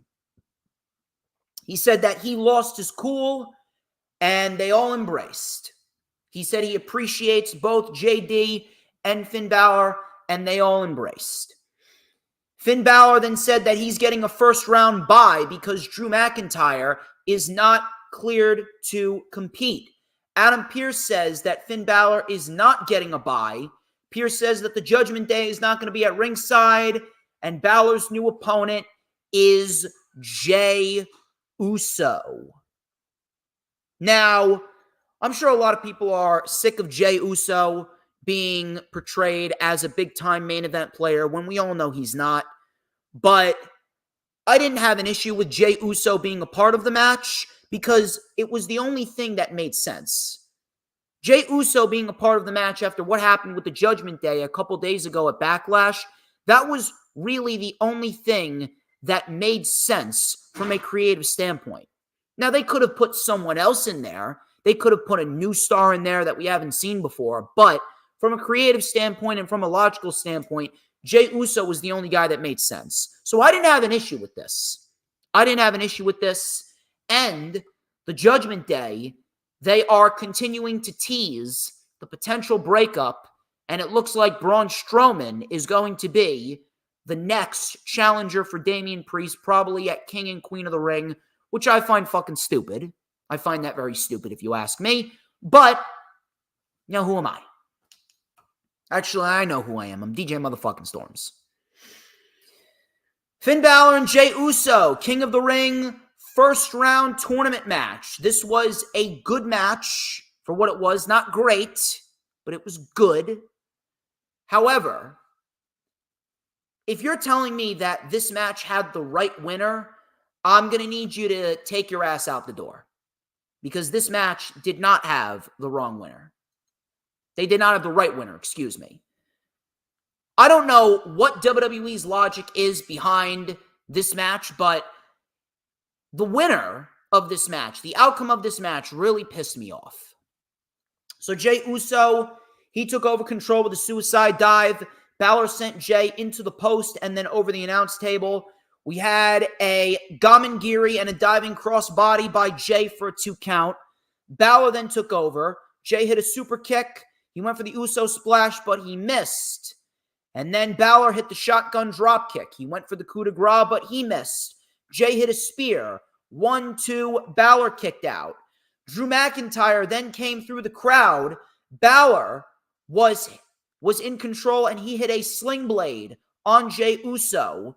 The crowd was chanting CM Punk. Jey hit a spear again, and Jey Uso pins Balor 1, 2, 3 with no chicanery and no interference whatsoever. The match was fine. The match was solid. But Jey Uso going over Finn Balor in the King of the Ring tournament, we have a chance to get Finn Balor versus Ilya Dragunov, and you give the win here to Jey Uso. I am sorry, but that is absolutely fucking ridiculous. I don't give a fuck how hot Jey Uso is. Jey Uso is not a singles wrestler. Is he a great wrestler? Yes, he is a great wrestler. But Jey Uso is and forever will be a tag team wrestler. Jey Uso should not be going over a guy like Finn Balor when Finn Balor realistically is one of the best that the company has, and yet Finn Balor has been treated like a glorified enhancement talent. I mean, holy shit. How many modern-day Dolph Zigglers is WWE trying to create? You got Finn Balor, glorified enhancement talent. You got Naomi over on SmackDown, glorified enhancement talent. You got the female Dolph Ziggler and Naomi, and the Irish Dolph Ziggler in Finn Balor. Man, Finn Balor, he's looking mighty good after re-signing with the WWE, huh? He looks mighty fucking fine. Finn Balor's become complacent. And you know what? I don't even feel sorry for him. Finn Balor's never going to go anywhere. And for all those people saying that, Finn Balor, Damian Priest, World Heavyweight Championship. Let me tell you something. When Damian Priest loses that World Heavyweight Championship, Priest is either losing that World Championship to Gunther or Drew McIntyre. Finn Balor isn't even going to sniff the World Heavyweight Championship. Sad. It's very sad. But that's the unfortunate truth. Finn Balor is not going to be a world champion in the WWE ever. After what happened back in 2016, that was the one and only shot that Finn Balor had at being a world champion. He is never going to win the world championship. I hope I'm wrong, but based on how Finn Balor is being presented, I don't have any faith in WWE. Jey Uso going over Finn Balor, absolutely fucking ridiculous. Should have never fucking happened. Stupid idea from bad creative. Balor should have won this match. Drew McIntyre was shown in the back. He was complaining to Adam Pearce. He was bitching and moaning before he left in his car. Literally seconds later, CM Punk showed up and he came out to the ring to address the crowd. He says that he got locked in WWE headquarters and he had to drive to the XL Center. He was looking for a fight with Drew McIntyre, but he left the building. Punk then said, what if we go overtime? What if I stay here long enough for Drew McIntyre to come back? Get your phones out. Take your pics. He's scrolling through Twitter right now. If Drew McIntyre isn't a coward, he'll come back, and he can catch the beating that he deserves. Punk then discussed how Drew McIntyre tore his tricep in the Royal Rumble match, but he says that he picked himself back up. Drew McIntyre merely postponed my WrestleMania dreams, or delayed is a better word. In baseball, they call me a five-tool player. Drew McIntyre is just a tool. I can think of a few tools in the IWC that I wish didn't exist. You know, if Punk's a five-tool player, if he's a five-tool player, you may as well call me a fucking 10-tool player. So Punk talked about how Drew is a tool. He says that he listened to Drew run his mouth about how he prayed for my injury. I don't pray for things to happen. I go out and do it. Drew McIntyre doesn't even realize that he picked a fight with the pettiest man on earth. Boy, oh boy, that is an understatement. He says that Drew McIntyre bitched about CM Punk ruining his championship aspirations, but all he does is talk about me. He talks like me. He wants to be like me. Do you hate me or do you hate yourself? I am the unforgiving consequence to his actions, and I'm going to break your face and your heart. And since you haven't shown up, clearly there is one name that you fear, and that name is CM Punk. At this rate, if we don't get CM Punk versus Drew McIntyre booked for Clash at the Castle, I think we're going to have a fucking problem. That right there, that show is the perfect show for Drew and Punk. That is going to be CM Punk John Cena from Money in the Bank 2011 reincarnated. That is going to be an absolute unbelievable atmosphere. We need that match booked at Clash at the Castle in June. And we need it booked ASAP. Io Sky took on Natalya, Queen of the Ring tournament first round matchup. And finally, we get ourselves some substance in the women's division. This was a very good match. Io Sky and Natalya, they meshed together very, very well. And Natalya, man, if Natalya can actually wrestle like she wrestled here, I think that Natalya could be a solid mid-carder in the division. I want to see more opportunities given to women like this. These are the matches that are going to make people care about the women's division.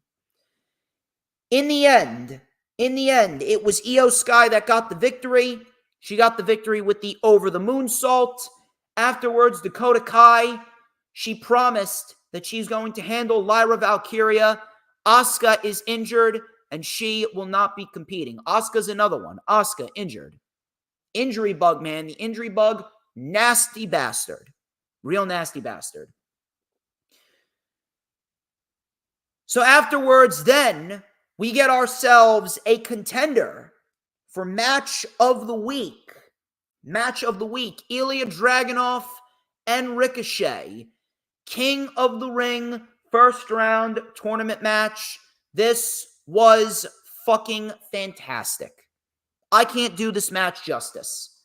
If you have the opportunity, go out of your way, watch this match. You will not fucking regret it. This match was fantastic in every sense of the word, and it reminded me of the Ricochet of old.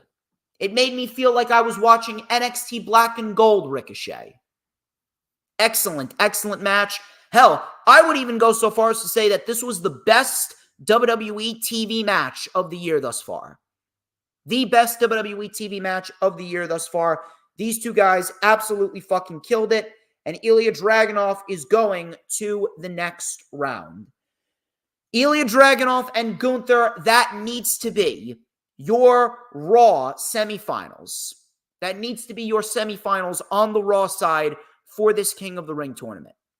We need that shit. We need that shit, and we need all of that shit. Zoe Stark, Ivy Nile. They had a rather short match. Nobody was following Dragunov and Ricochet. Let's be honest here. No one was following that match, but Zoe Stark advances. I'm glad that Zoe Stark advanced. I'm glad that she's getting the opportunity. She damn sure deserves it. Chad Gable and Bronson Reed. Bronson Reed and Chad Gable, this went about 5 minutes before Sami Zayn, the Intercontinental Champion, came in and he caused a disqualification. I fucking hate DQ finishes. I wish that DQ finishes would be eradicated. DQ finishes are undoubtedly the worst types of finishes to any match. But Sami Zayn, he got involved, and it resulted in Bronson Reed standing tall. This match honestly wasn't needed. If anything, you could have given more time to Zoe Stark and Ivy Nile, but they decided to give you this match because this was a bridge towards the match that Sami Zayn was going to pitch, and now we have ourselves a triple threat match in Saudi Arabia at King and Queen of the Ring. It is going to be Sami Zayn and Chad Gable and Bronson Reed, triple threat match for the Intercontinental Championship. I have absolutely no issue with this. That is going to be a great, and I mean a great match. And above all else, this is going to be a great way to help enhance Sami Zayn and his Intercontinental Championship title reign. So I'm looking forward to it.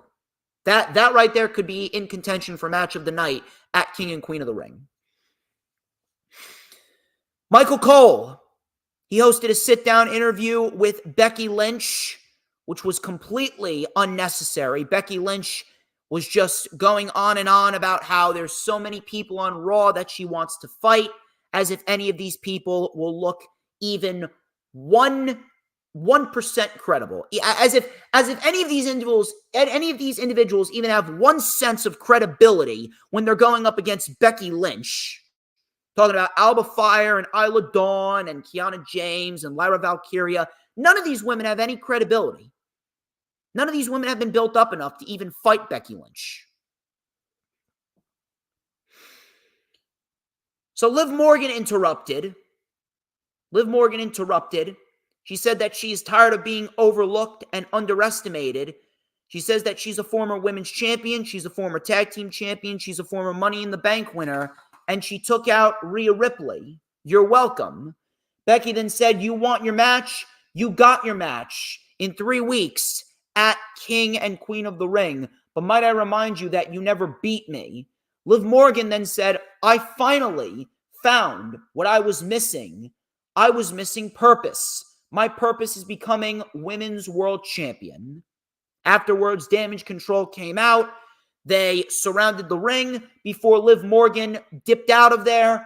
Damage Control attacked Becky before Lyra Valkyria came out. And Lyra Valkyria helped fend off Damage Control. So we got our match. It's Becky Lynch, Liv Morgan at King and Queen of the Ring. I'm sorry, but the issue still remains.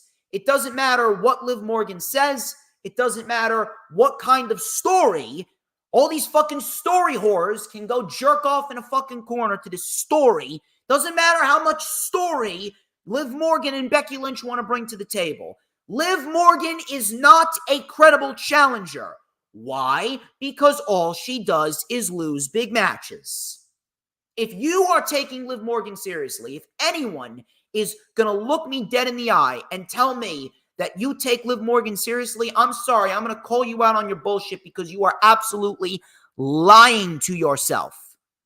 You're lying to yourself. Liv Morgan has zero credibility. Zero. And if Liv Morgan ends up beating Becky Lynch, I'm going to say the same thing that I'm saying here. It's not believable. I don't believe for 1 second that Liv Morgan has any chance of beating Becky. And if she does, I'm going to say that it's still not believable. It's still not believable. And if anything, it makes the women's championship look weak. It makes the women's title look weak because you got a woman who hasn't won a big match this year and she's getting a championship match, and she's beating the biggest star, not named Rhea Ripley, on the roster, and we expect to take her seriously as champion, all just because she got one measly victory over Becky Lynch. It doesn't work that way. Doesn't work that way. Lyra Valkyria and Dakota Kai, pretty predictable match. Lyra Valkyria looked good. I'm happy that Lyra Valkyria is in the tournament. I'm happy that she's in the tournament. I'm happy that she is being showcased, and I do believe that Lyra Valkyria and Io Sky, those two women, should be in the semifinals on the Raw side. Those two women should be fighting each other to determine who goes to King and Queen of the Ring. Lyra Valkyria gets the win with the Nightwing. That's a very weak finisher, if you ask me. I would go with the diving frog splash if I was them. Lyra Valkyria having a frog splash as her finisher is much more effective than the Nightwing. Also, it's pretty much the same thing that Mariah May is doing on AEW TV when she calls it the Mayday. If anything, the Mayday has more impact than the Nightwing.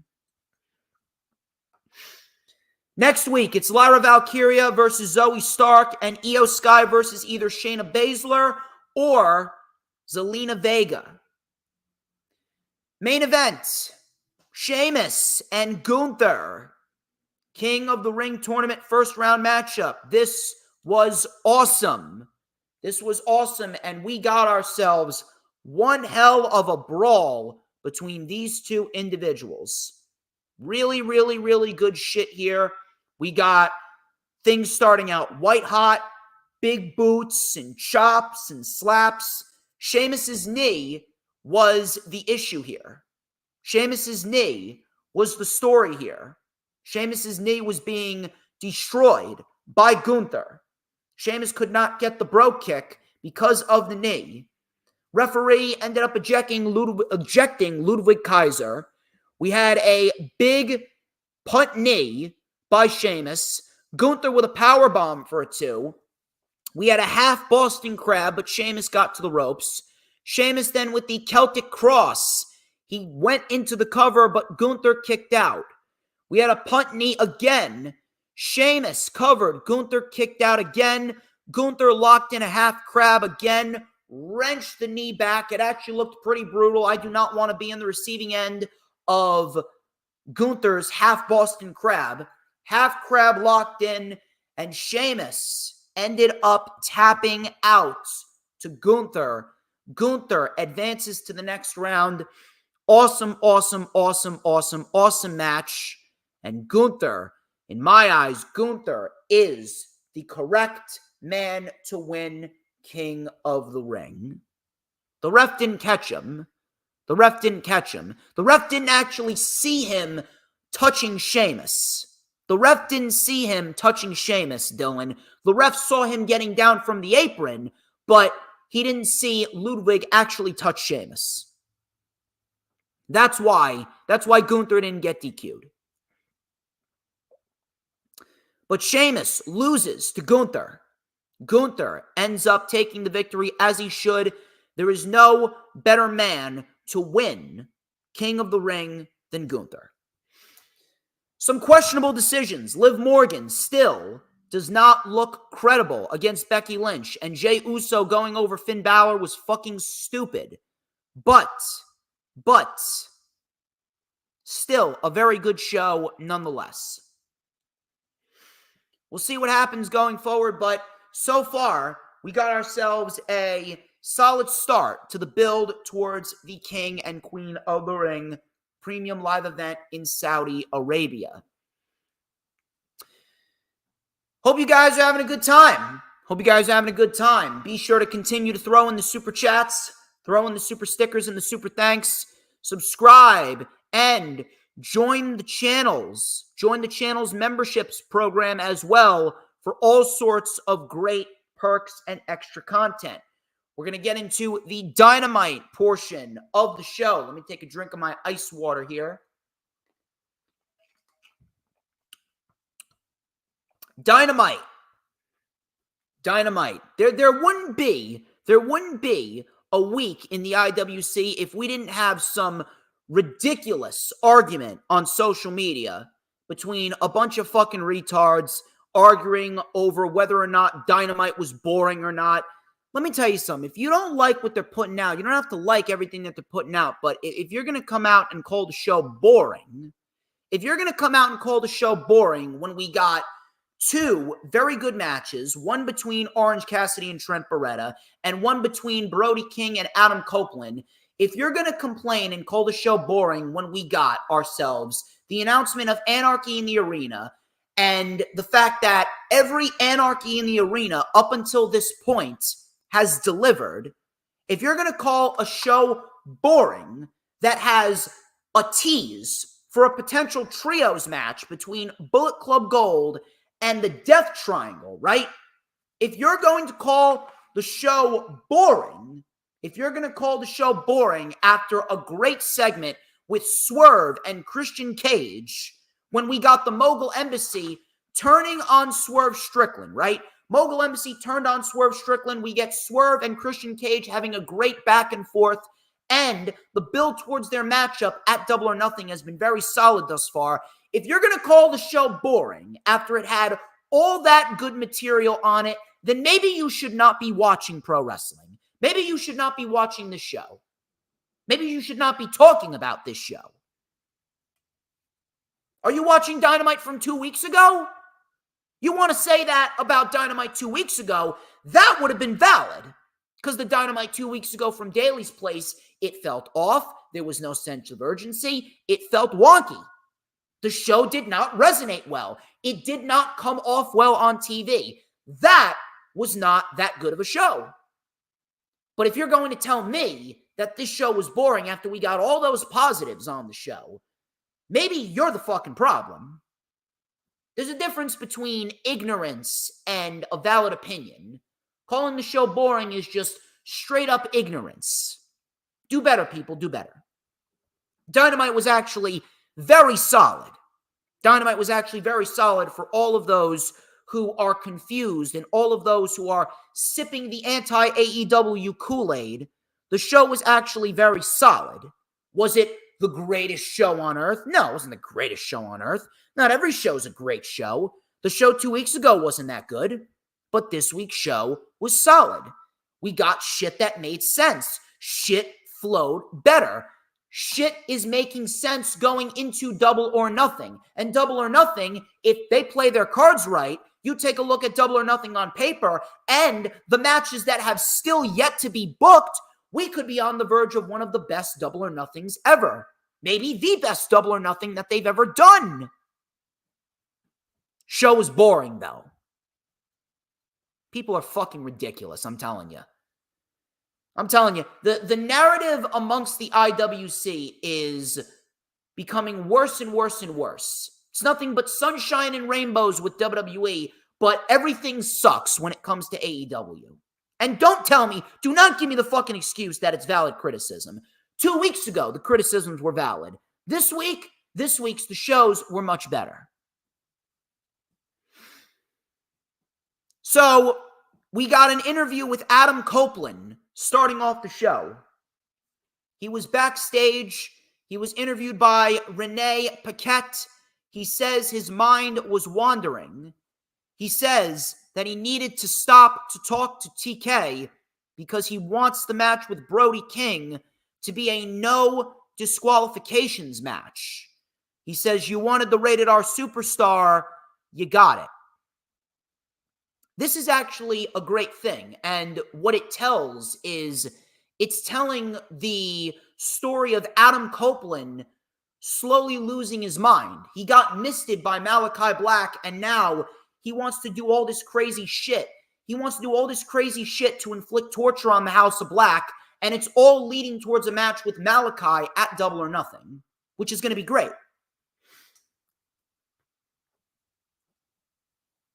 Orange Cassidy and Trent Beretta. This was a very good match to start off the show. Crowd was hot for this match. The fight spilled out into the crowd early on. The crowd was chanting, "You screwed Chuck," at Trent Beretta. We had Orange Cassidy dropping Trent Beretta on the barricade. Trent Beretta with a running knee, Orange Cassidy with an orange punch. Both men are down. Out came Don Callis, and the crowd booed. We had a satellite DDT by Orange Cassidy. Half and half suplex by Beretta. Beretta then got too cocky. He was delivering pile drivers to Orange Cassidy. He then took the turnbuckle pad off. Orange Cassidy went to the opposite corner and took the opposite turnbuckle pad off. And Orange Cassidy, in a desperate attempt at a victory, sent Trent headfirst off the exposed buckle and then rolled up Trent for the win. I don't think we've ever seen Orange Cassidy cheat like that.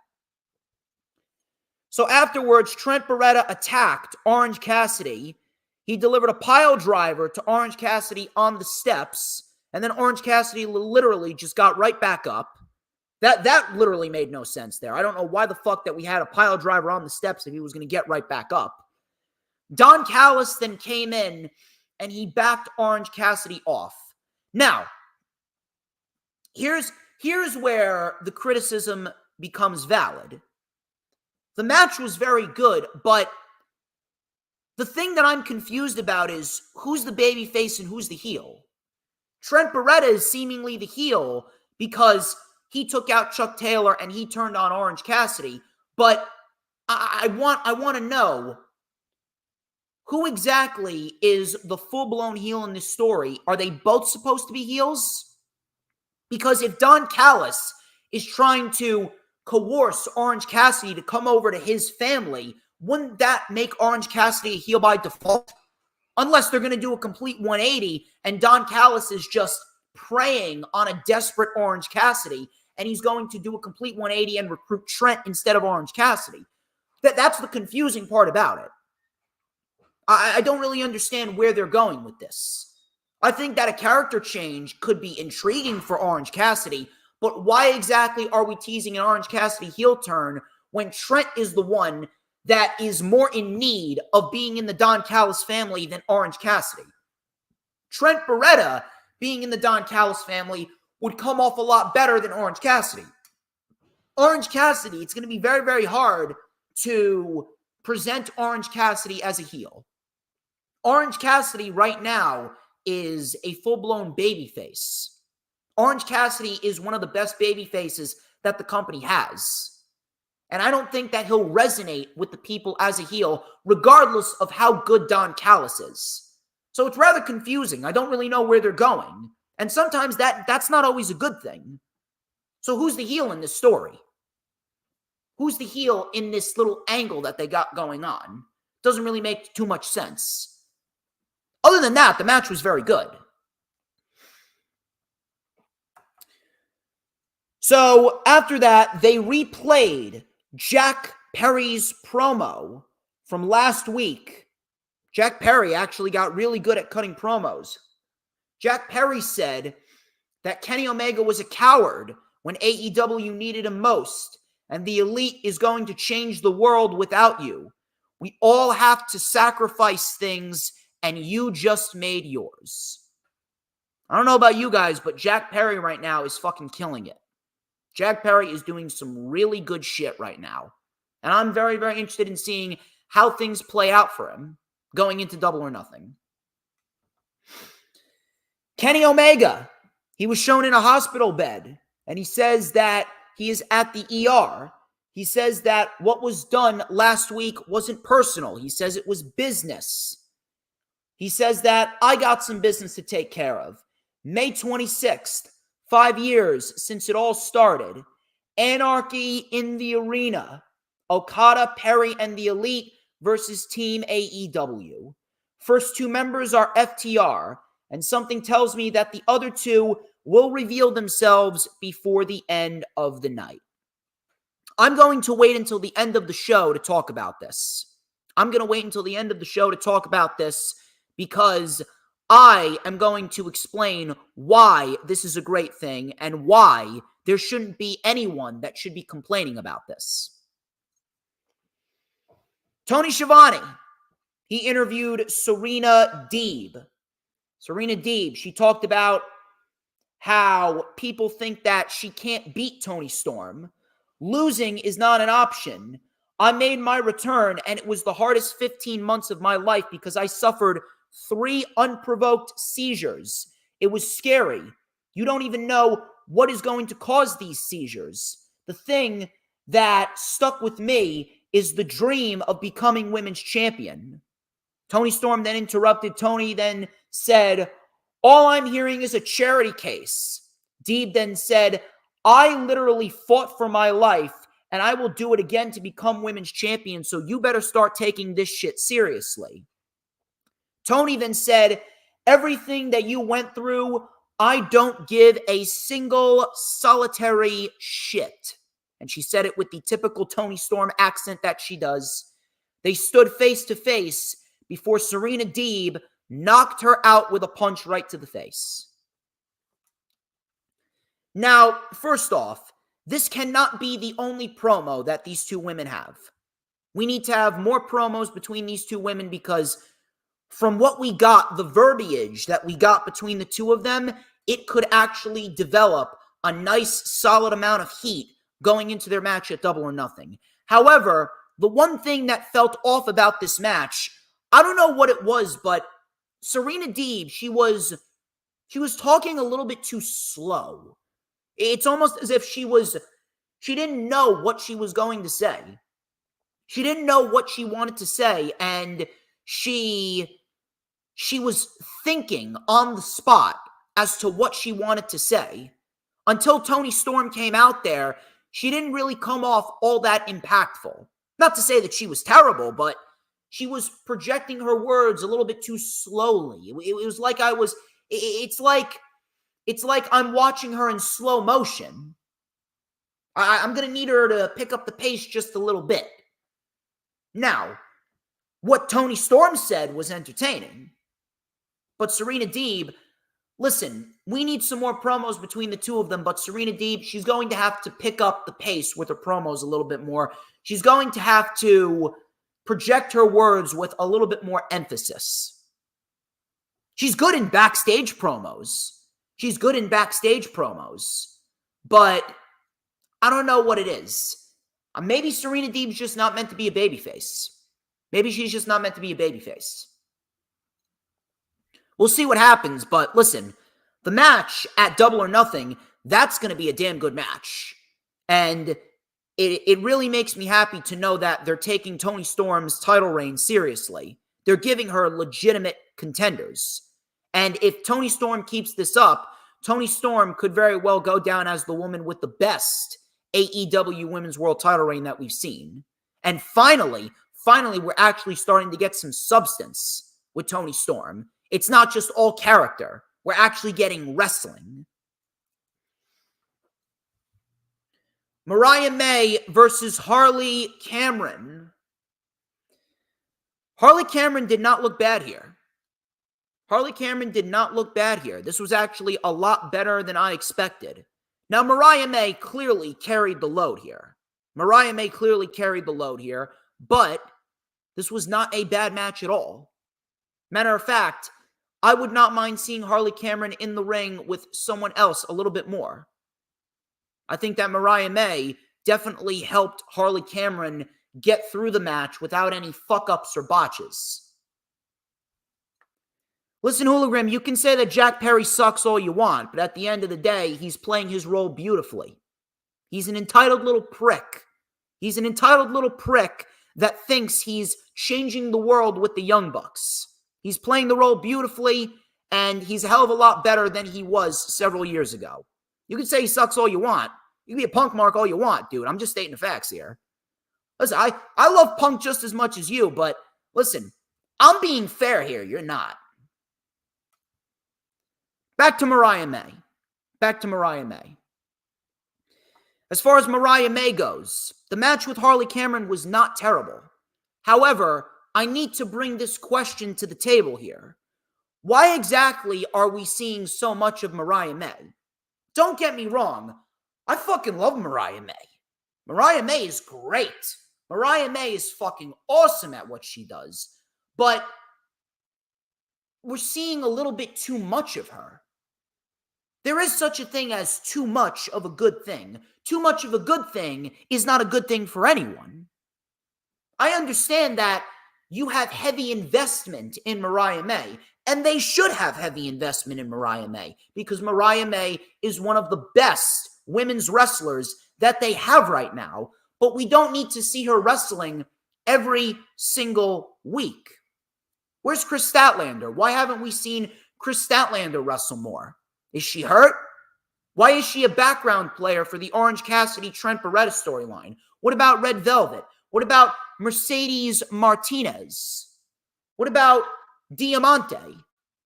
Are you just going to delegate them all to Ring of Honor? You can't do that. That's not right. What about Jamie Hayter? I mean, for sure, Jamie Hayter's got to be ready to come back, right? Jamie Hayter's got to be ready to come back now, right? We need more than just Mariah May on TV. We need more than just her.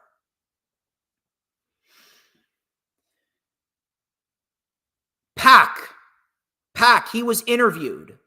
He was interviewed by Renee Paquette, and he was all disheveled.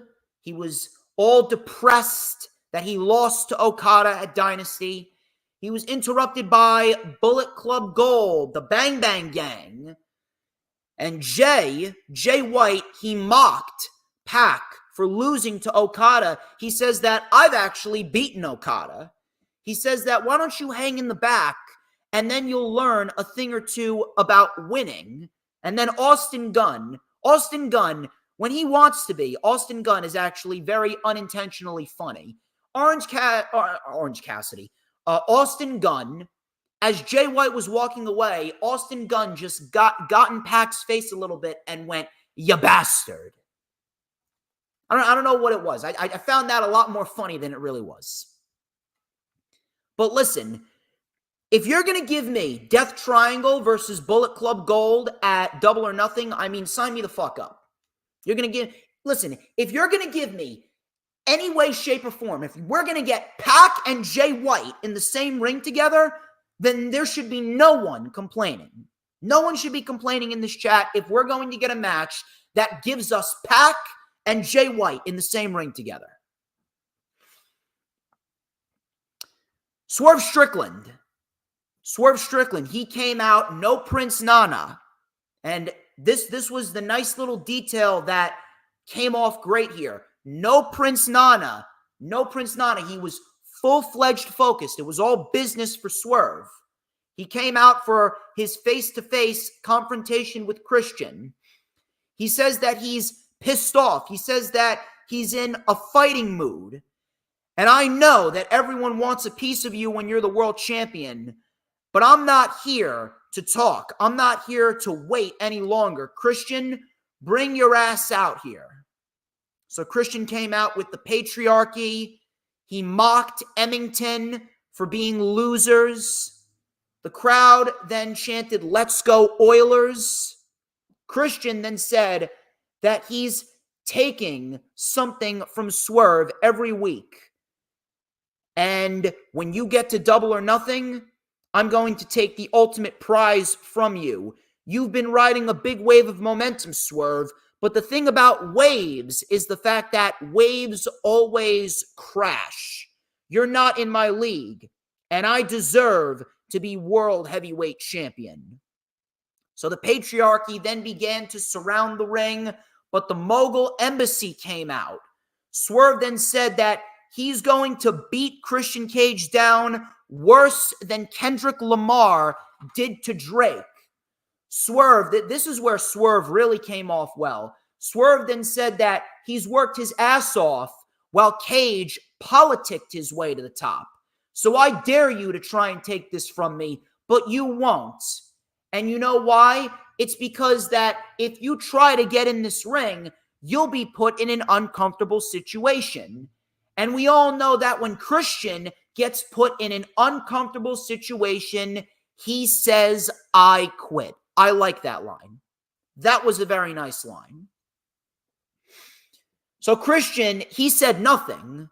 He said absolutely nothing. All of a sudden, Brian Cage dropped Swerve Strickland with a big blow to the back, and the Mogul Embassy attacked Swerve out of nowhere. Brian Cage then military pressed Swerve over his head, threw him to the floor, and then they went on top of the steps, and we got ourselves a big double choke slam to Swerve Strickland by the Gates of Agony through the table, and Swerve was just laid out in a pile of rubble. Now, this was great. This was fucking awesome. This was probably the second best thing on the show. This was probably the second best thing on the show. And the build-up so far, the first 2 weeks of build towards this match with Christian and Swerve, the first 2 weeks of build has been great. And you know what? This makes sense. This makes sense. It makes sense because the Mogul Embassy legit has a reason to be mad at Swerve. Because Swerve discarded them.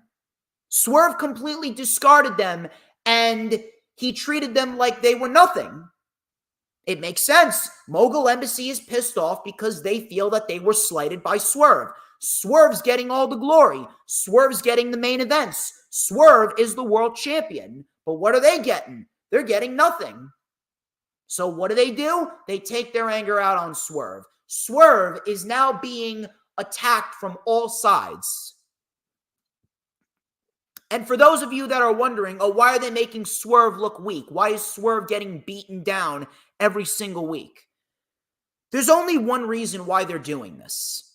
The only reason why they're doing this, even though it's not going to result in anything different, they're only doing this because they're trying to make it seem like Christian Cage has a chance of winning the world championship.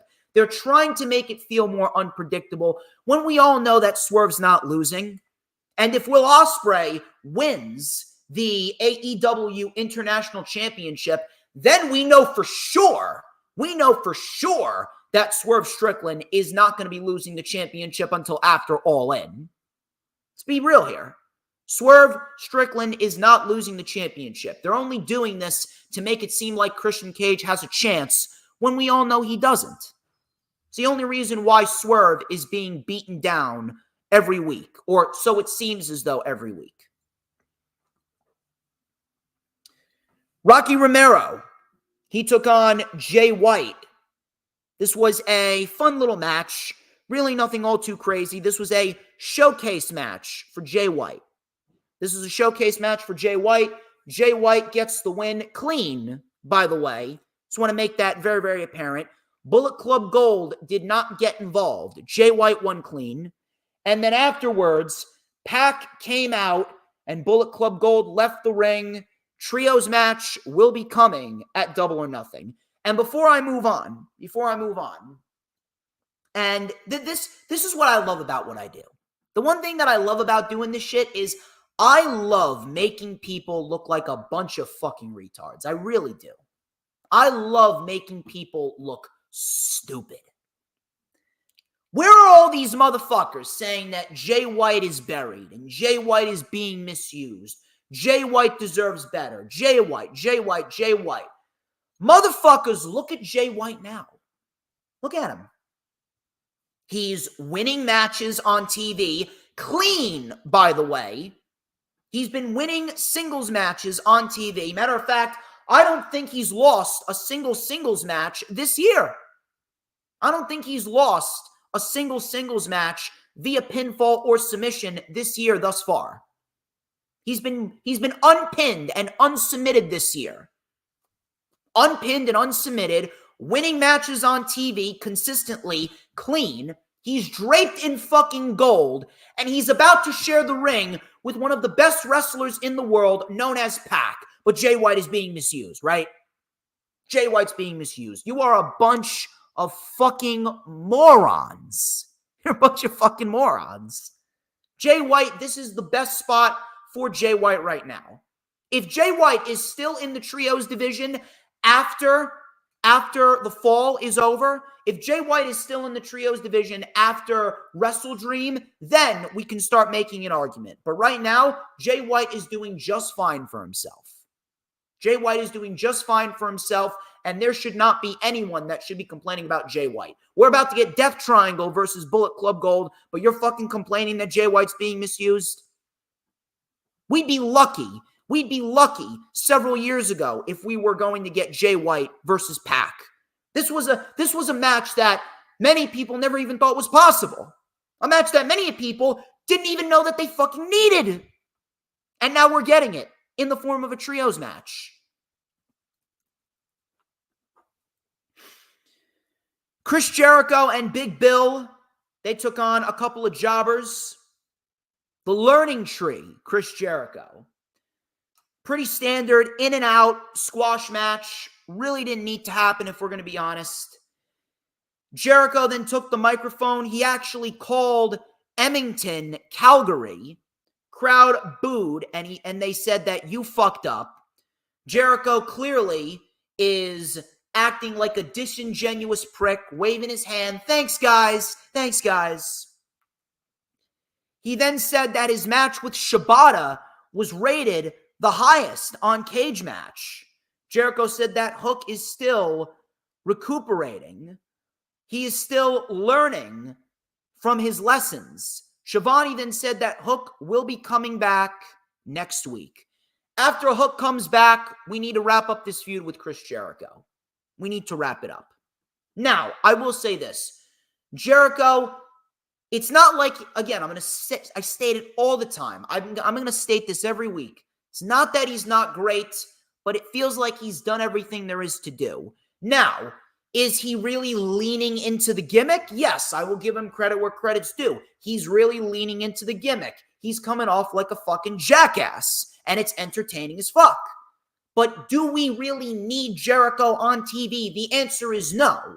The answer is no.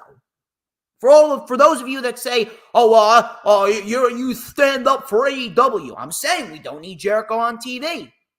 Listen, he's valuable, but at this very point in time, he is not needed on TV. And after Hook comes back, we should wrap up this program, and Jericho should take the summer off. I'm going to stick by that. Jericho needs to take a break over the summer. Jericho needs to take a break because absence makes the heart grow fonder. Jericho would be a lot better if he took a little bit of a break, 3 to 4 months, then he comes back, and then you can have him do whatever. Jericho is not needed on TV. If anything, I think he would be a great asset as a producer and a coach. He would be a great asset as a producer and a coach backstage in AEW.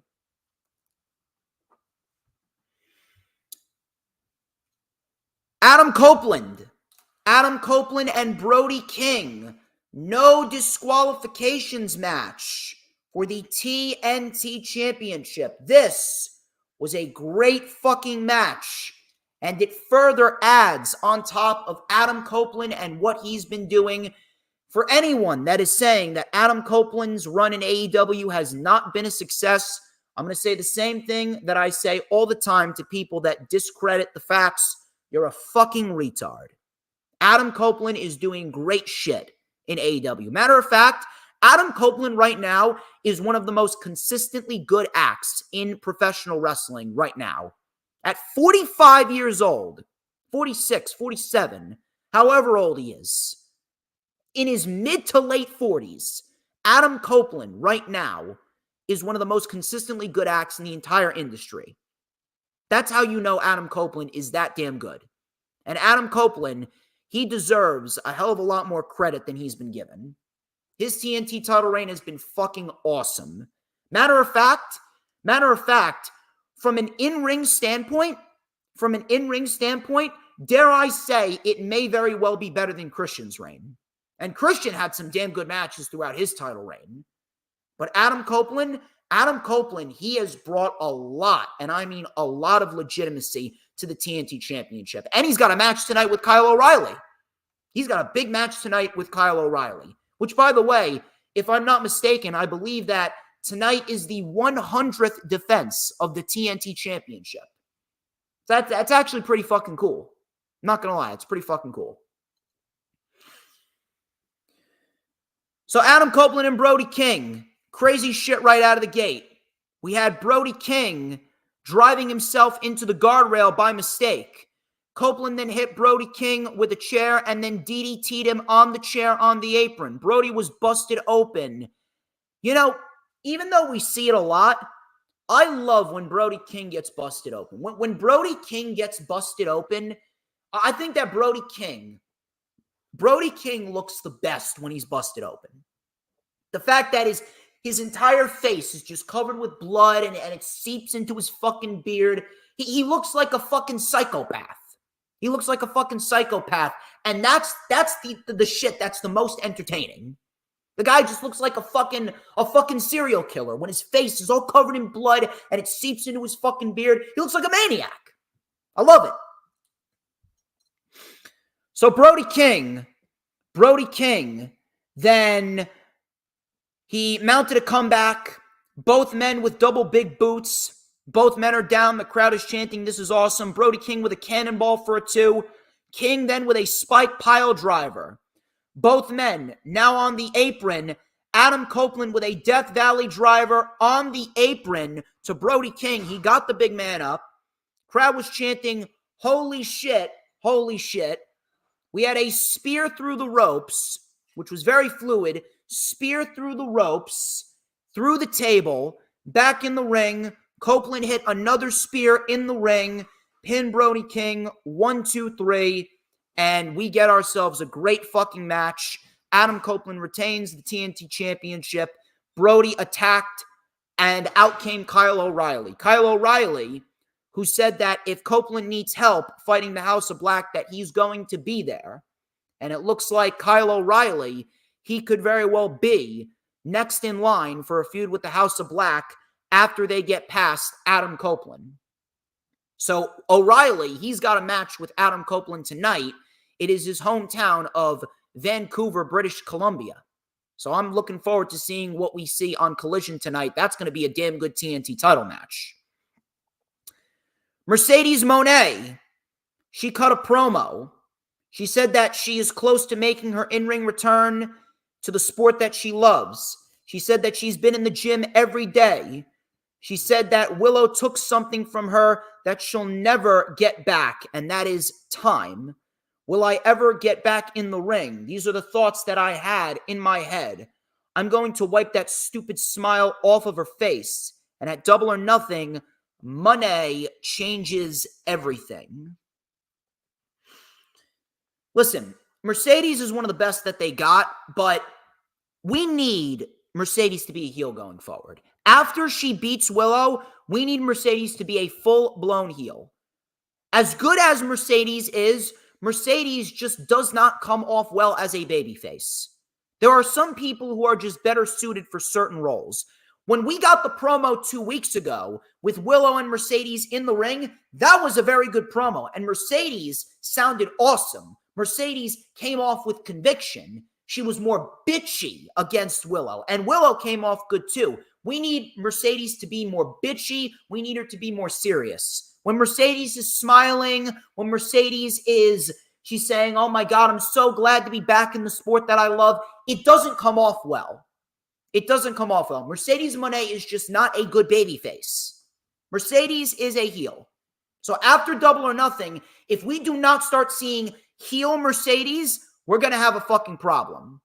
Because Mercedes being the heel, that is best for this match with Willow. Because Willow, no one's going to boo Willow. Willow is a babyface. Willow is a full-blown babyface that the crowd is just infatuated with. Mercedes is a bitch. She needs to be presented like a bitch. If she comes off like a heel, things will resonate better with the audience. But right now, Mercedes is not coming off well because she is not a babyface. She's not a babyface. She's just not. Mercedes does not come off well as a babyface. And I think that a lot of people need to start realizing that. Even the people that are super fans of her, you need to acknowledge the facts. Mercedes is better as a heel than a babyface. The main segment. Out came the Young Bucks, Okada, and Jack Perry. They talked about giving a Tony Khan driver to Tony Khan and giving an EVP trigger to an EVP. Okada, like a fucking asshole, he says, Kenny, get well soon. I like this version of Okada. He comes off like an asshole. And that's great. He looks like an asshole. Coming out with the custom suits, clean shaven face, perfectly groomed hair. He comes off like an asshole. Asshole Okada is great. So all of a sudden, FTR came out. Dax had a microphone and he said that he found a couple of guys with big enough balls to team with us. Out comes Eddie Kingston. So he's the first guy. And then out comes Bryan Danielson. And we get a huge brawl to close out the show. No Hangman. No Hangman Page. Now, there's positives and there's negatives to this. The negatives are more so with the final man that's involved on Team AEW. We're going to talk about why Bryan Danielson is really involved. But first things first, to people that are bitching and moaning about this, I don't know what the fuck you're bitching and moaning about, because if you've paid attention to what has been going on throughout the year, it makes sense. People are saying that Anarchy in the Arena is overdone. Do you realize what overdone means? Do you realize what it means to call something overdone?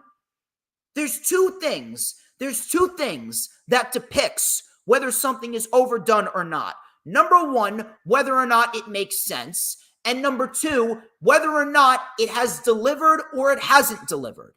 You take a look at Survivor Series, right? You take a look at Survivor Series and the brand versus brand warfare that we had. That was overdone. That was overdone. Why? Because the matches didn't make any sense, because there was nothing for the winning brand. There was nothing for the winners. The winning brand got nothing, so the brand versus brand warfare didn't make any sense. And number two, a lot of the matches in these brand versus brand matches, a lot of those matches didn't deliver. So how can you say that Anarchy in the Arena is overdone when A, it makes sense because Okada, the Bucks, and Jack Perry have been causing ruckus for weeks now. The Bucks and Okada and Jack Perry, they've all been abusing their power. The Elite has been abusing their power in AEW, so they need to get put in their place. Therefore, Omega and EVP uses his power to make Anarchy in the Arena. It makes sense in that regard. And number two, every single match type of Anarchy in the Arena, whether it be a stadium stampede, Anarchy in the Arena, parking lot brawl, blood and guts, every single match type that we've gotten of that nature has delivered. If the match doesn't deliver at Double or Nothing, then you can make that argument. Then your argument will have a lot more validity than it does now. But if you're trying to tell me that it's overdone when every single matchup of this type has delivered, then you know what? You're just coming off like an ignorant fuck. You're coming off like an ignorant fuck. That's the way it goes. You cannot claim something is overdone if it delivers. You take a look at what happened in NXT, right? When NXT still had War Games in 2021, right? NXT had War Games in 2021. And we had a women's War Games match for NXT 2.0. That match didn't deliver. It didn't. So, therefore, it was overdone. And the women's War Games match didn't even make any sense. There was nothing that really called for it. So how can you say that Anarchy in the Arena is overdone when everything with Anarchy in the Arena up until this point has made sense and every other match before it has delivered? And on top of that, the participants in the match make sense. FTR has issues with Jack Perry and the Bucks. Eddie Kingston has issues with Kazuchika Okada. The only participant in this match that doesn't really make any sense is Bryan Danielson. Now, Bryan Danielson has history with the Elite. He's got history with the Elite, but he's got no current day beef with the Bucks. Bryan is only there because Kenny's out. And I'm going to go out on a limb and I'm going to say that Bryan probably requested this. Bryan probably requested to be a part of Anarchy in the Arena because it's his last year as a full-time wrestler, so he wants to go out in a blaze of glory. He wants to go out in a blaze of glory, and he wants to go out doing the craziest shit that we've seen. That's the only reason why Bryan could possibly be a part of this. Now, I'm slightly shocked that there's no Hangman, but I'm not mad about it. And no one should be mad that Hangman is not a part of this. Would Hangman have made more sense than Bryan? Yes, but there is a bigger picture with Hangman Adam Page going forward. A lot of people are wondering why Hangman Adam Page is not a part of Anarchy in the Arena.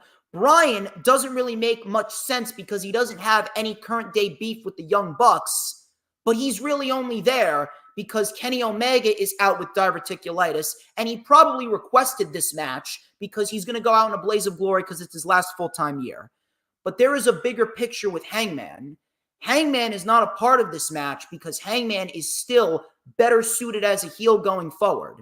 I've said for months now, and I'm going to continue to push this, the best match for the World Championship at Wembley is Hangman versus Swerve, part number 4.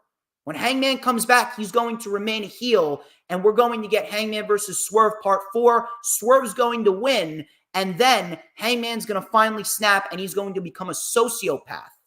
That's why Hangman is not involved with Anarchy in the Arena.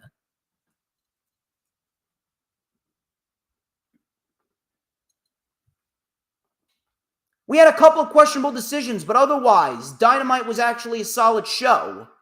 I really don't know why people are bitching and moaning and complaining, but either way, I think that everyone needs to calm their collective tits. That was Dynamite. Hope you guys are having a good time. And we are going to get into a SmackDown review. SmackDown from last night took place in Pennsylvania, and we got ourselves some decent material with SmackDown. Although I'll probably have to say that SmackDown, out of the 3 weekly shows, SmackDown was probably the worst one of the week. Mainly because of the fact that it was rushed. SmackDown felt seriously rushed. I don't know what they were trying to do, but they stuffed too many matches. Way too many matches on the SmackDown. So SmackDown started with Nick Aldis. They started off with Nick Aldis. Nick Aldis kicked off the show. He introduced Cody Rhodes, and Cody Rhodes came out there. Same old. Adrenaline in my soul. Every thought out of control. Coming out to find who my next opponent is. Oh! Nick Aldis then introduced Cody Rhodes' next challenger, and it was Logan Paul. Let's go over what was said before I rip this shit apart. Crowd was chanting Logan sucks. Cody talked about how Logan Paul, a lot of people look at him and think, what a dumbass. But I'm not going to call you an outsider. You are the United States champion. And if I was to win that title, it would make me a Grand Slam champion. You are disrespectful and delusional. And you're taking credit for something that doesn't belong to you. This is a team, says Cody. And at King and Queen of the Ring, you'll find out where you stand on that team. And apparently, Cody Rhodes said that it's for all the gold. It's for the U.S. title and the undisputed WWE Championship. Let me take a sip of my ice water because I got some shit I need to say about this.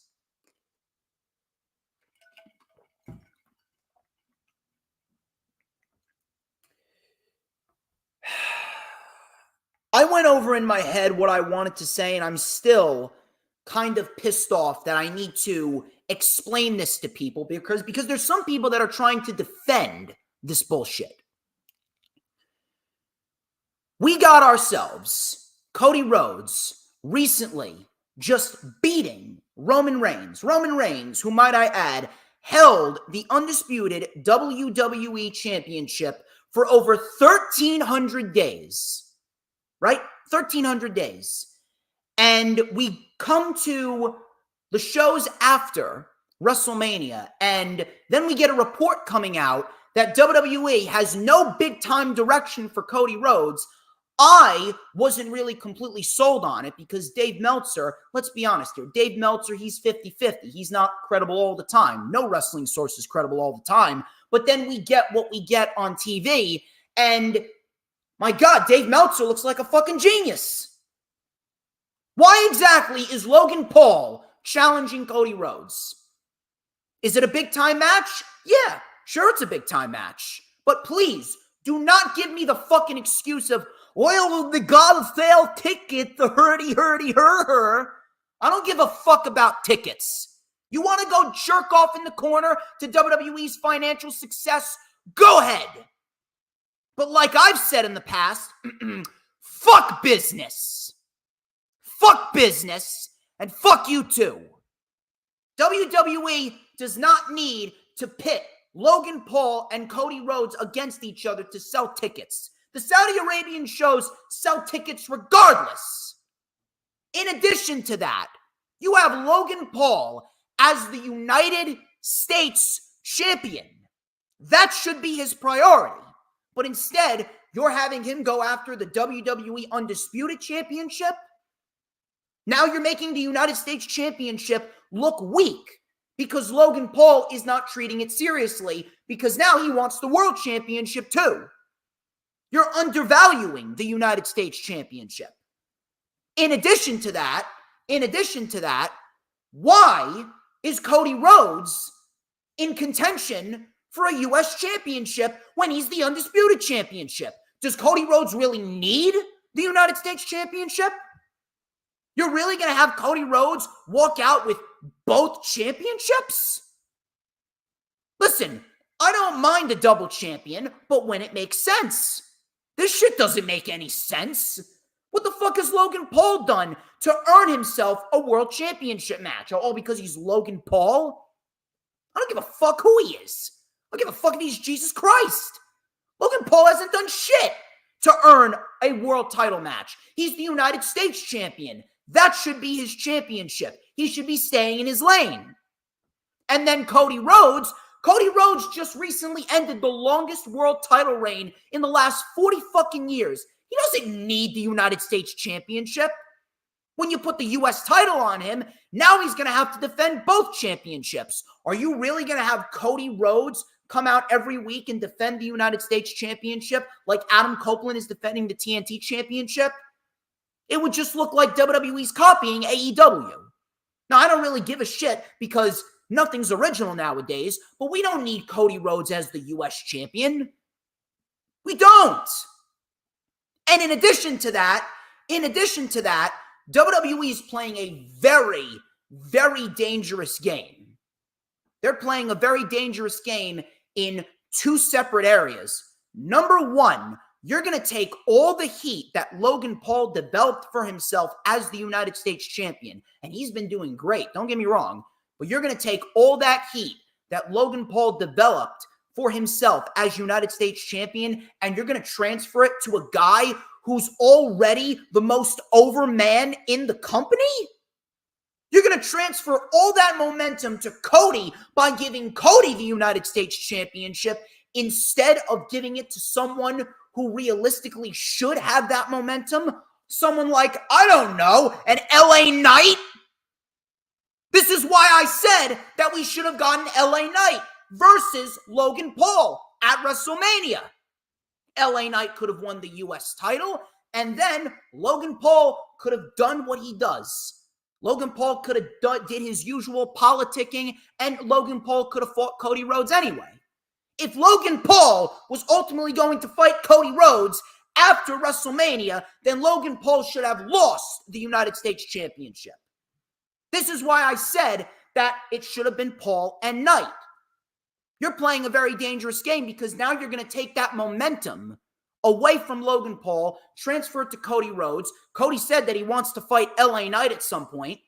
Is this how we're going to get LA Knight and Cody? You're going to have LA Knight win the U.S. title off of Cody? How long is Cody going to hold it for? A month? 2 months?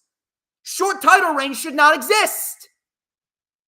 LA Knight should have been in the running to beat Logan Paul for the United States Championship, period. Logan Paul should be nowhere near Cody Rhodes if he's still the United States champion. But this is a byproduct of WWE's lack of effort. This is what happens when you put all your effort into 4, 5, 6, 7 individuals and you neglect everyone else. Now you got no credible challengers, so now you're reaching towards a guy who's already a champion, going up against Cody, making it a title-for-title match, and you're going to transfer the momentum from Logan Paul to Cody Rhodes instead of giving that to LA Knight. And WWE, they're fucking mishandling LA Knight as it is. Wouldn't it have been better to just give LA Knight the U.S. title? Wouldn't it have been better to give LA Knight the U.S. title and then you could have given Logan Paul Cody Rhodes? Because LA Knight right now, as good as he is and as over as he is, LA Knight right now really hasn't had that good of a year. LA Knight right now is developing a reputation of losing big matches. He lost to Roman Reigns at Crown Jewel. He lost the Fatal 4-Way match for the world title at the Rumble. He lost the Elimination Chamber. He got a victory over AJ Styles at WrestleMania, but how much did that victory mean? AJ Styles beat him 2 weeks later to earn a title match at Backlash. That victory meant nothing. Now he's in King of the Ring. You think he's going to win King of the Ring? You think he's going to win King of the Ring? King of the Ring is signed, sealed, and delivered for Gunther. If Gunther doesn't win King of the Ring, I'd be dead shocked. That tournament is Gunther's from the moment that he announced his participation in the tournament. What do you think is going to happen to LA Knight? He's going to lose. He may make it to the finals, but he's going to lose. So now you're running the risk of not only ruining LA Knight's momentum even further, but now you're potentially running the risk of the fans turning on Cody Rhodes. Because the fans are not stupid. Look at what happened when The Rock came back and The Rock took Cody Rhodes' spot against Roman Reigns. The fans revolted for a solid week to a point where WWE needed to flip-flop plans. Now, WWE is pretty much putting all of their eggs in Cody Rhodes. They're pretty much putting all their effort into Cody Rhodes. You're going to give him 2 championships when realistically, we all know that the U.S. title should be on someone like an LA Knight. The U.S. title could easily be on someone like a Kevin Owens. It could easily be on someone like a Solo Sikoa. The U.S. title should be its own separate entity, but now you're going to lump that in with Cody Rhodes when he doesn't need it. You're going to further put more of a spotlight on Cody Rhodes. You're going to shove him down the public's throat even further, and you're going to risk the fans revolting against Cody Rhodes. You're playing a very dangerous game by potentially fucking up LA Knight's momentum even more, and then you may very well ruin Cody Rhodes' babyface run. As good as Cody Rhodes is, he is not immune to WWE's shit booking. None of this would be a problem if Logan Paul wasn't the United States champion. Then we could have had this match, no problem. LA Knight would be the United States champion. He would be doing his own thing, and Cody Rhodes could have his match with Logan Paul. But no. Let's give Logan Paul and Cody Rhodes a title-for-title match and give Cody Rhodes a championship that he doesn't need just to pad his stats. Cody Rhodes doesn't need the U.S. title. And if you want to make Cody Rhodes a Grand Slam champion, that shit can wait until after he loses the WWE Undisputed Championship. Stupid fucking decision. And it's about time that WWE is called out on their bullshit. Stop watching WWE as a fan and start watching WWE as a legitimate fucking human being. Stop being a diehard and start using your fucking brain. This is bullshit, and it should not be happening. Logan Paul and Cody Rhodes is a terrible, terrible fucking decision.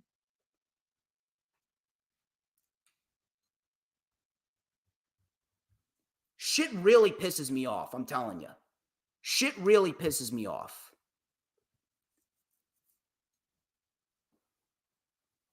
I really don't fucking get it. Why give Logan Paul and Cody Rhodes a title for title match at King and Queen of the Ring? Is WWE really that afraid of building up new stars? Instead of giving it to LA Knight,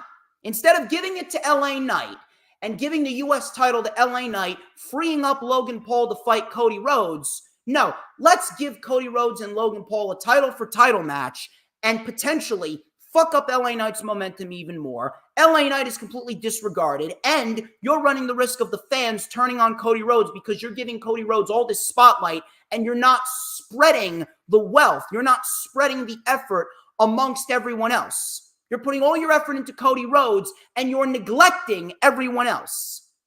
This is the problem with WWE. They do not know how to build new stars. And none of this would be an issue if Logan Paul wasn't the United States champion.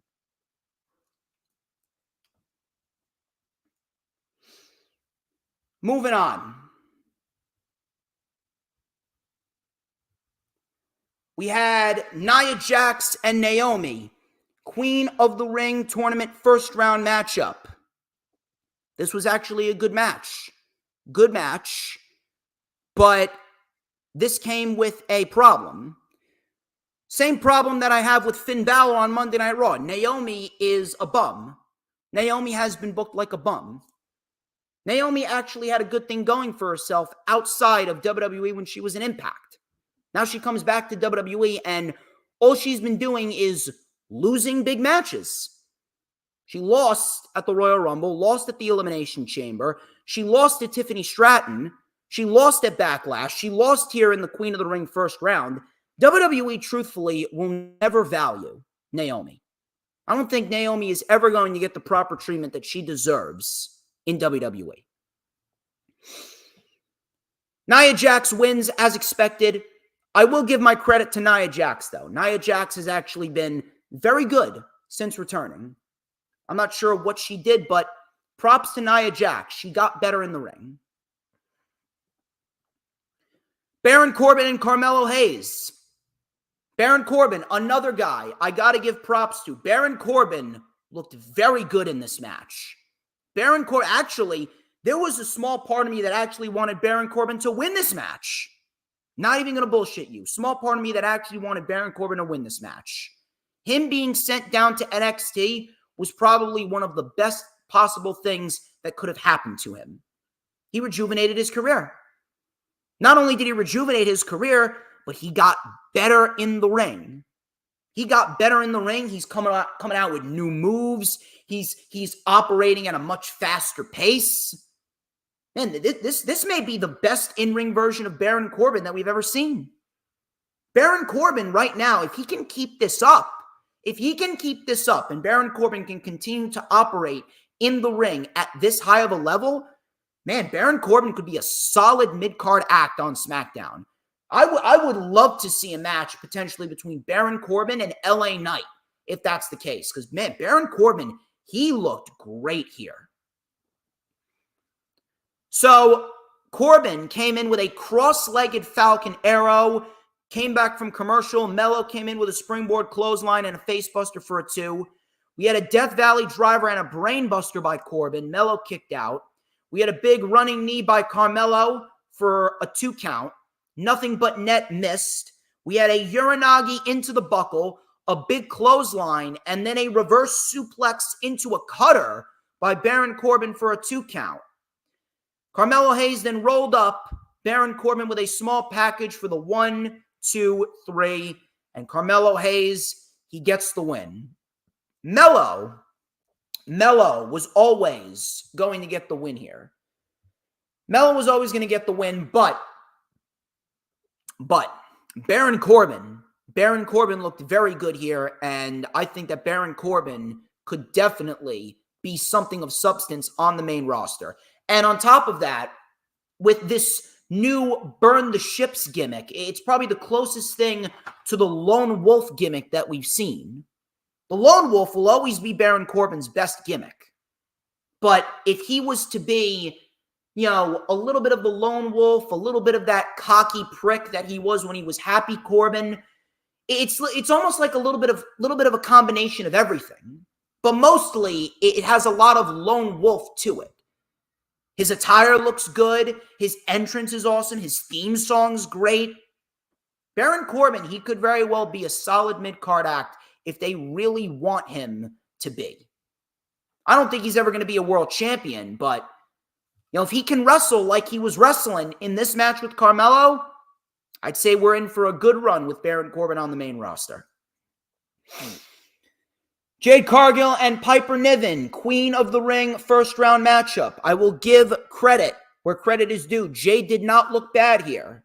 Jade did not look bad, and her and Piper Niven actually meshed up very well together. Now, granted, it only went 4 minutes, but for the 4 minutes that it went, it was a tolerable 4 minutes. However, is she any different from when she was in AEW? The answer is no. No. She's not any different here than when she was in AEW. Could she get there? Maybe. Maybe. But as we speak right now, there is no difference between Jade in WWE and Jade in AEW. Her entrance is more impressive than her in-ring ability. Bianca Belair and Candice LeRae. Bianca Belair won within 90 seconds. Candice LeRae targeted the knee, and Bianca Belair hit a KOD with one knee, and Bianca Belair gets the win. At what point can we say that Candice LeRae is buried? Because as far as I see it, the woman's fucking buried. The woman is buried, and she has absolutely zero credibility to her. No one's ever going to take her seriously. And that is fucking sad. That is really fucking sad. By the way, Jade Cargill should not win Queen of the Ring. Jade Cargill shouldn't even be in the finals. The finals should be Tiffany Stratton and Io Sky. If we get anything else other than those two in the finals, we're going to have a fucking problem. We're going to have a major fucking problem. Solo Sikoa and Paul Heyman, they spoke backstage. He said that he spoke to Roman. Solo said that he spoke to Roman, and until he comes back, I am in charge, and you are my wise man. He then embraced Paul Heyman and gave a side look to Tonga Loa and Tama Tonga. Speaking of Tama Tonga had a match against Angelo Dawkins way too quick. Some of these matches on the show going way too quick. This match went 2 minutes. Tama Tonga advances as expected. I was expecting Tama Tonga to win. I really don't know why Tama Tonga is in this match or in the tournament, if I'm going to be quite honest with you. Tama Tonga doesn't need to be in the tournament. But who the fuck am I? The second hour of SmackDown, not that good. Second hour of SmackDown wasn't that good. The first hour was good. First hour was fine. Second hour, not so much. Next week, Cody Rhodes and Logan Paul are going to sign their contract. And then in the main event, we got Randy Orton, and AJ Styles. We've seen this match numerous amounts of times. If you've seen one Randy Orton AJ Styles match, you've seen them all. Randy Orton gets the win with an RKO, and Styles has absolutely nothing going for him. I really wish that AJ Styles would leave WWE when his contract is up. I don't see it happening, but man, Styles leaving WWE and going to AEW and doing some good shit in AEW, man, that would be a great end to his career. Because at this very moment, he's done everything there is to do in WWE. He's just going through the motions. He's like Chris Jericho. He's great. He can put on a good match. He can deliver a good promo. But what difference is he really making? I really, really wish that Styles would just leave. Styles, if you're listening, if you love your fans, bro, please, just go to AEW. Just have a couple matches in there. Just give me a match with Ospreay. Just give me a match with Okada. Just give me a match with Bryan, and then call it a career. All right? Randy Orton advances. Couple of decent matches, but SmackDown did not hit like Raw hit this week. And ladies and gentlemen, that is all I got for you. That is all that I got for you, ladies and gentlemen. That has been the Lightning Flash update. Thank you very much for stopping on by. You guys are great. Shout out one more time again to the Final Hoss, Dylan, and Hoolagrim. Hoolagrim gifted 5 DJ Storms channel memberships to the general public. Dylan, and the Final Hoss, they delivered super chats of their own. You guys are fucking awesome. Thank you very much for yet another great episode of the Lightning Flash update. And I hope that you guys have a great weekend. Happy Mother's Day to all the mothers out there. Set your notifications for the rundown for King and Queen of the Ring and Double or Nothing on May 23rd at 7 p.m. Eastern Time. And you will have a special guest appearance by Wrestling with Savage. Shout out to Wrestling with Savage. Maybe I may do some more collaborations with Wrestling with Savage. I may do some more collaborations with Wrestling with Savage sooner rather than later. He's a good guy. Go subscribe to Wrestling with Savage. He's awesome. Till next time, like, comment, and subscribe. Check out all the links in the description. Get your DJ Storms merch, people. Hit me up and get your DJ Storms merch. It's incredibly vital that you do so. Till next time, I am DJ Storms, and this has been the Lightning Flash update. But before we get out of here, please inform me or inform the general public, if the general public aren't aware, who runs the IWC. I will tell ya who runs the IWC. Who but DJ motherfucking Storms. And don't you ever forget it. Retribution! Oh yeah, we want retribution! Oh yeah, we want retribution! Oh yeah, we want retribution!